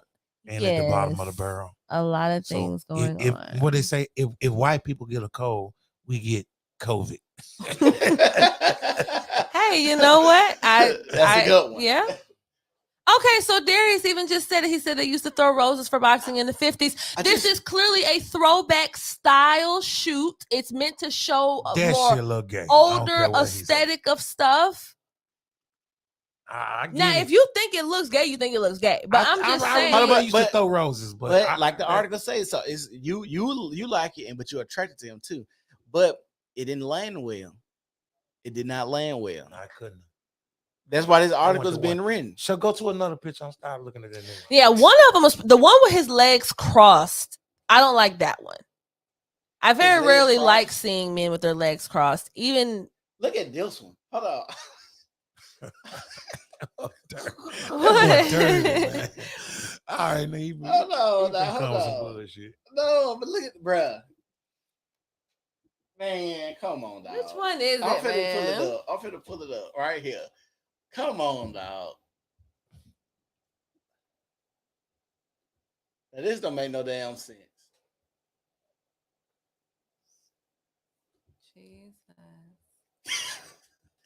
I can't even do it. I can't imitate no sounds. Oh my god, my computer running slow. Yeah, it's about time to get about this time. Okay, that's the signs. It's time. It's the longest stream I done been on now. That's the same one, ain't it? Look at the half picture. Now they don't look funny. The middle picture. The middle picture is not a good the one. Same picture of the one you liked it for. Look how it look different. It's closer. Yeah. They don't look funny to you. Now look at this. It's just the way that they're holding the camera for that one. Porch, please. Like that doesn't look good. Yeah, that look funny. But you know what? I try to tell myself not to tell men how to feel about stuff. If y'all saw this in the barbershop, because they're not putting this up in the barbershop. That's what I'm no, they wouldn't put it up. I'm talking about if you saw it like on somebody's phone or something, and if this would be barbershop talk to say, hell no, this look gay as hell. Okay, then fine, I accept that. I guess from best to worst, I think the one on the right is just not that bad for me. Even the like one in the middle is just not a good look because of the lip pursing. And then the one on the left, I mean, I don't know, the shirt is kind of just not a masculine shirt. Like if he didn't have a shirt on at all, I think it would probably be better. But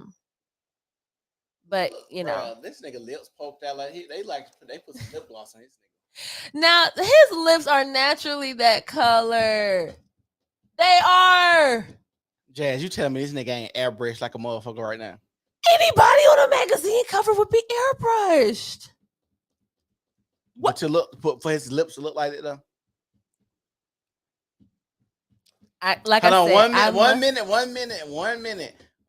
they feminizing black men, and then now he just because you're attracted to him, they ain't got his lips looking like real rosy colored because even as a matter of fact, I promise you, is this how people with the rose? No, listen. I am experiencing something I've never experienced before. Is this what people experience when they so when they can't see past their own reality? Because I am so attracted to him. I cannot see anything wrong with his lips at all. Like as far as how they look, like him, the way he's holding them, I know that obviously is not kosher, but the shade of lips, it doesn't seem like he put anything on there to me. JBO said this is a gay agenda Photoshop.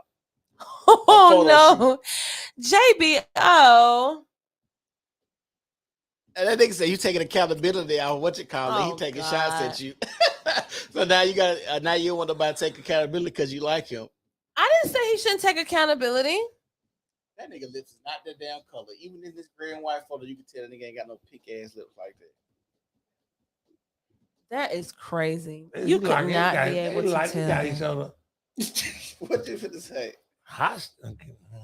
Okay, so can I please just make this point? Because I actually want to know what you guys think. So with this picture here, I don't like a lot of the, like, for instance, the New York Times, whatever. Like, screw the New York Times. Like, I know these are, BS companies and stuff.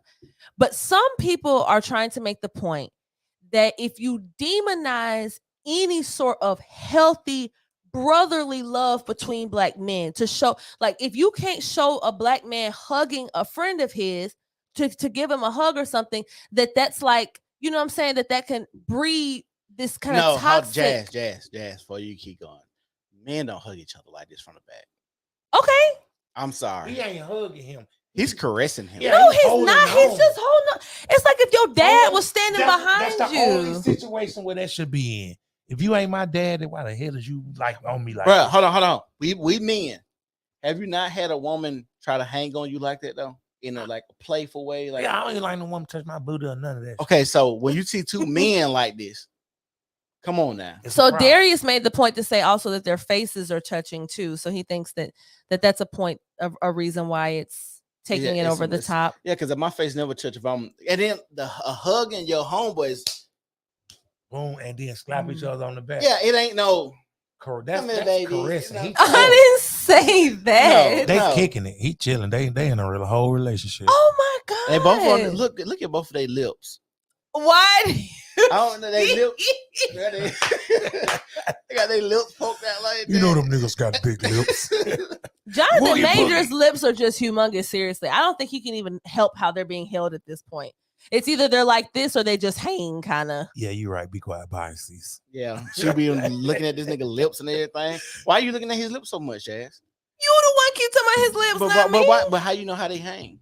I don't. I was just saying they're so big, they probably hang if he don't hold them. Oh, okay. Yeah, they gay. That's they not crazy. gay. They not gay. That picture gay. That picture gay as hell. That picture gay. And these are the images they be putting out for us. Like this is not. I'm just saying there is way. Yeah, if he was on the side too. Yeah, there is way worse stuff they have shown of black men than this freaking picture. I can agree to that. But I'm talking about way worse. Because hold on. Yes, but these are the two most popular black actors right now at the time. So even if you got something in the past, you got Michael B. Jordan with Creed. This nigga with Creed. He was just in the Ant-Man. Michael B. Jordan was just in he was just in some too. Don't have because he was married to somebody that was famous and he had to go kill. Oh, you talking about maybe that one. No, it's about like 2 years old. Okay. I know which one you're talking about. Yeah, but he had to go. In what's the name? The new movie with T.I. in it though. Ain't Michael B. Jordan in that? The horror movie. What it is? Trapped. You know what I'm talking about? I don't remember seeing any famous people in that one. If you're talking about the black people, they doing like a little parody of black people. Oh yeah, if movie. who dies first type stuff. I ain't see that. I don't think nobody famous is in that one. They might have some similar looking faces, unless we talking about something different. Oh. But listen, like I said, I'm not gonna argue with you guys about this because if this is coming from the source, two black men saying, "Hey, this looks a little suspect," then hey, they need to tone it down. I just thought that a genuine person, not a person with an agenda, I thought maybe a genuine person would just be trying to show black men that it is okay to have more than one type. You can't. The only interaction y'all have can't always just be, "I'ma kill you, nigga." You right. You know what I'm saying? I agree with you. But we see plenty of black male. Do we? Basketball, sport, niggas pat each other on the butt, but that's not considered gay. Hanging on this man like that's this. different though. That's different though. But it's sports. It's in context. This is a picture. Like you take pictures with couples or a family, or maybe a club picture might be okay. But can you show E-Dog that picture that Michael B. Jordan took with Chadwick Boseman? You don't remember that picture of them hugging? Obviously, before Chadwick Boseman died.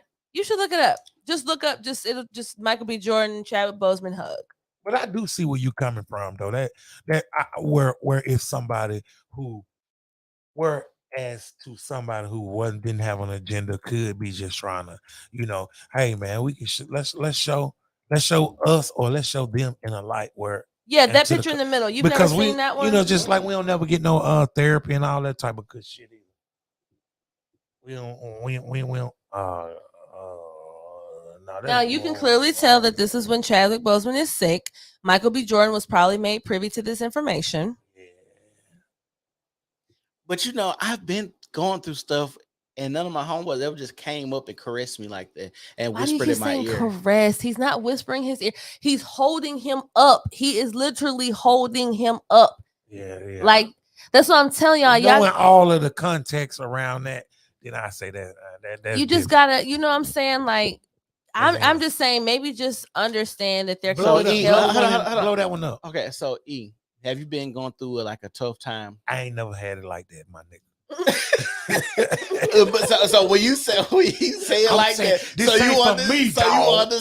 so you understand where I'm going. Ain't none of your homeboy, even if you do have it bad, like you about to die for niggas, come up there and hug you like that. Any of your homeboys finna come up and hug you like that? I ain't gonna let a nigga grab me like that. Okay then, exactly. No man, even you talking about context, even the context. If I'm about to die, bro, don't hug me like that. Dog. I understand I'm about to die, but come on, dog. Like you, is it? I'm looking at it. Look, is it because I'm about to die? You finna try me now? Like I'm looking at it as less of a hug though, and more of like on his leg or something. If his mane on his leg, you see, they're pretty close. And you feel that thing get hard. Oh, listen, on the way up here, y'all ain't even gonna believe me. On the way up here, I watched this guy named Minister Jap, and he was talking about how women, of course, are always like trying to invade male spaces, and he was talking about how just effeminized male spaces have become, even if women aren't there. And of course, he was talking about the barbershop, how of course the barbershop used to be a place where men could, just say anything or whatever they say what was really on their minds, and the only time they really had to kind of maybe be mindful of that is with if children. That's literally verbatim what he said. If kids was in there, he said now they've made the barbershop so effeminized. He mentioned how it's kind of ridiculous that you guys have to make appointments for haircuts. He's like, doesn't that seem like just such like women making hair appointments? I hate that so bad. Yeah. Like, I do hate that for y'all. Like my barber, he would like hit me up on Style Seat, make it scared. And I just text him like, and I tell him, I was like, I don't like making an appointment. I like saying, hey, I'm finna pull up on you. Exactly. Like I'm gonna walk in and get my hair cut, like how men should do. Like I remember going to the barbershop with my daddy on a Saturday, and we walk in there. He's like, God damn, it's 20 motherfuckers. Exactly. You just sit there. You got the and guess what? That breeds the camaraderie, right? Because y'all are sitting there amongst each other. But if everyone's just doing appointments, you're just the only person there, or maybe one other guy there. But hold on. But it's efficient. No, it's not that. We gotta always take an effect into account. Now we did have COVID. I knew you were gonna say that. We did have COVID, but I'm trying to think, was it like that before? It's been shit. I think COVID is the reason they started doing COVID appointments for guys. But it was, I mean, I know a couple of barbers that used to make you do appointments way before COVID. Okay. But I never seen this many barbers. Yeah, I don't think you can't. Like, is there anywhere y'all really can just walk in and get a haircut now? I don't hardly see it. No, they don't do barbershops like that no more. Yeah, it's rare. Yes, you can. Where? I cut my own hair on. Downtown. That's what I do most of the time now. Downtown at Ethridge Brothers, across the street from the car wash. Well, thank God for that place, because that once that's again. Why I used to get my hair cut on the first though. I used to stay in East Lake. But you be down that motherfucker to 4 hours. Yeah. Well, I guess you have to decide. Do you enjoy the idea of just going to the barbershop as an experience? Then they go back to us too as people because of convenience. Mm-hmm. So we like convenience too. But we want to cry about the change. Right. So it depends. Like, we got. Do I want the camaraderie or do I want to hit a nigga say, hey, and then he give me time and I walk in and get a haircut? Like, it just depends because I do remember, like I said, like even the Etchers brother. I used to get my hair cut the Etchers brother too, and it was cool because they got the car wash out there. You be sitting out there, listen to the niggas talk shit and all that. So it used to be cool. You know what I'm saying? But now it's like, nah, nigga, I just want to. Well, it was the same way for getting our hair done too. That changed a little earlier than the barbershop changed, but it was the same way for us. You used to walk into a salon and say, hey, I need a such and such, and heck, you wait for 2 hours and she get you in the chair. Yeah. You know? That seemed like that was a long ass time ago. It was. It was. Do y'all still go to I guess y'all do. Well, barely. That's what I was trying to tell you earlier. Like so many of us really just hit up some girl that we see. She done posted her work on Instagram. And we just go over her house and let her do our hair. Oh, Cedric, it is time for me to get into bed. And then wonder why you get that shitty service and blame it. Hey, but that's what I'm saying. That's a lot of our experience. Because you met her on Instagram. That ain't the one who you got to set the appointment for. Sure, I can't find nobody else to do it no other way. Hey, I'm gonna get up out of here too. Man. I want to tell y'all, thank y'all. We had a good conversation. Oh yeah, we did. I loved this. I enjoyed it. Good job. I mean, good luck trying to clip all this stuff. Though said, I mean, 3 hours worth of stuff. I be doing other stuff. Sometimes I be tired to clip. I might screen record. Yeah, I was just about to tell you that because I knew you was going there. So I was gonna tell you might want to go on screen record and do your thing with the clips because it's the best way. But I still don't really know how to do that one thing you were trying to show me. But what? You was trying to show me how to zoom in on CapCut. I can't figure it out. I'm not that tech savvy. I'll show you. I'll show you before you leave. But y'all give y'all social media handles so before we can get up out of here. West End, E-Dog, everywhere. I really should make mine totally universal. Anyway, on Facebook, it's J Mac, 2 separate words. On YouTube, it is Tough Topics. But on all my other social media handles, TikTok, Instagram, and Twitter, it is Teacher Bay IRL. So please feel free to hit me up there. Like, follow, subscribe, yada yada. Also, I love all Black people. I love Black people. I love Black people. Don't watch this video and think I don't love Black people. I do. That's what white people say. But I got 2 Black friends. I do. It was a good one. You need to go back and watch. We had a good conversation. It's the New Normal Podcast. If you're watching us, make sure y'all subscribe, like the video, and share it. Send it to all your friends. Tell them about the New Normal Podcast. You can find the New Normal Podcast on all social media platforms, even fan base now. I just got on fan base today. You can find me on there too. Whoa. And it's all the same name. It's gonna be the same picture too. The New Normal Podcast. Thank y'all for tuning in. Y'all have a good night. Peace. Peace. Oh, guys. Oh, y'all don't understand.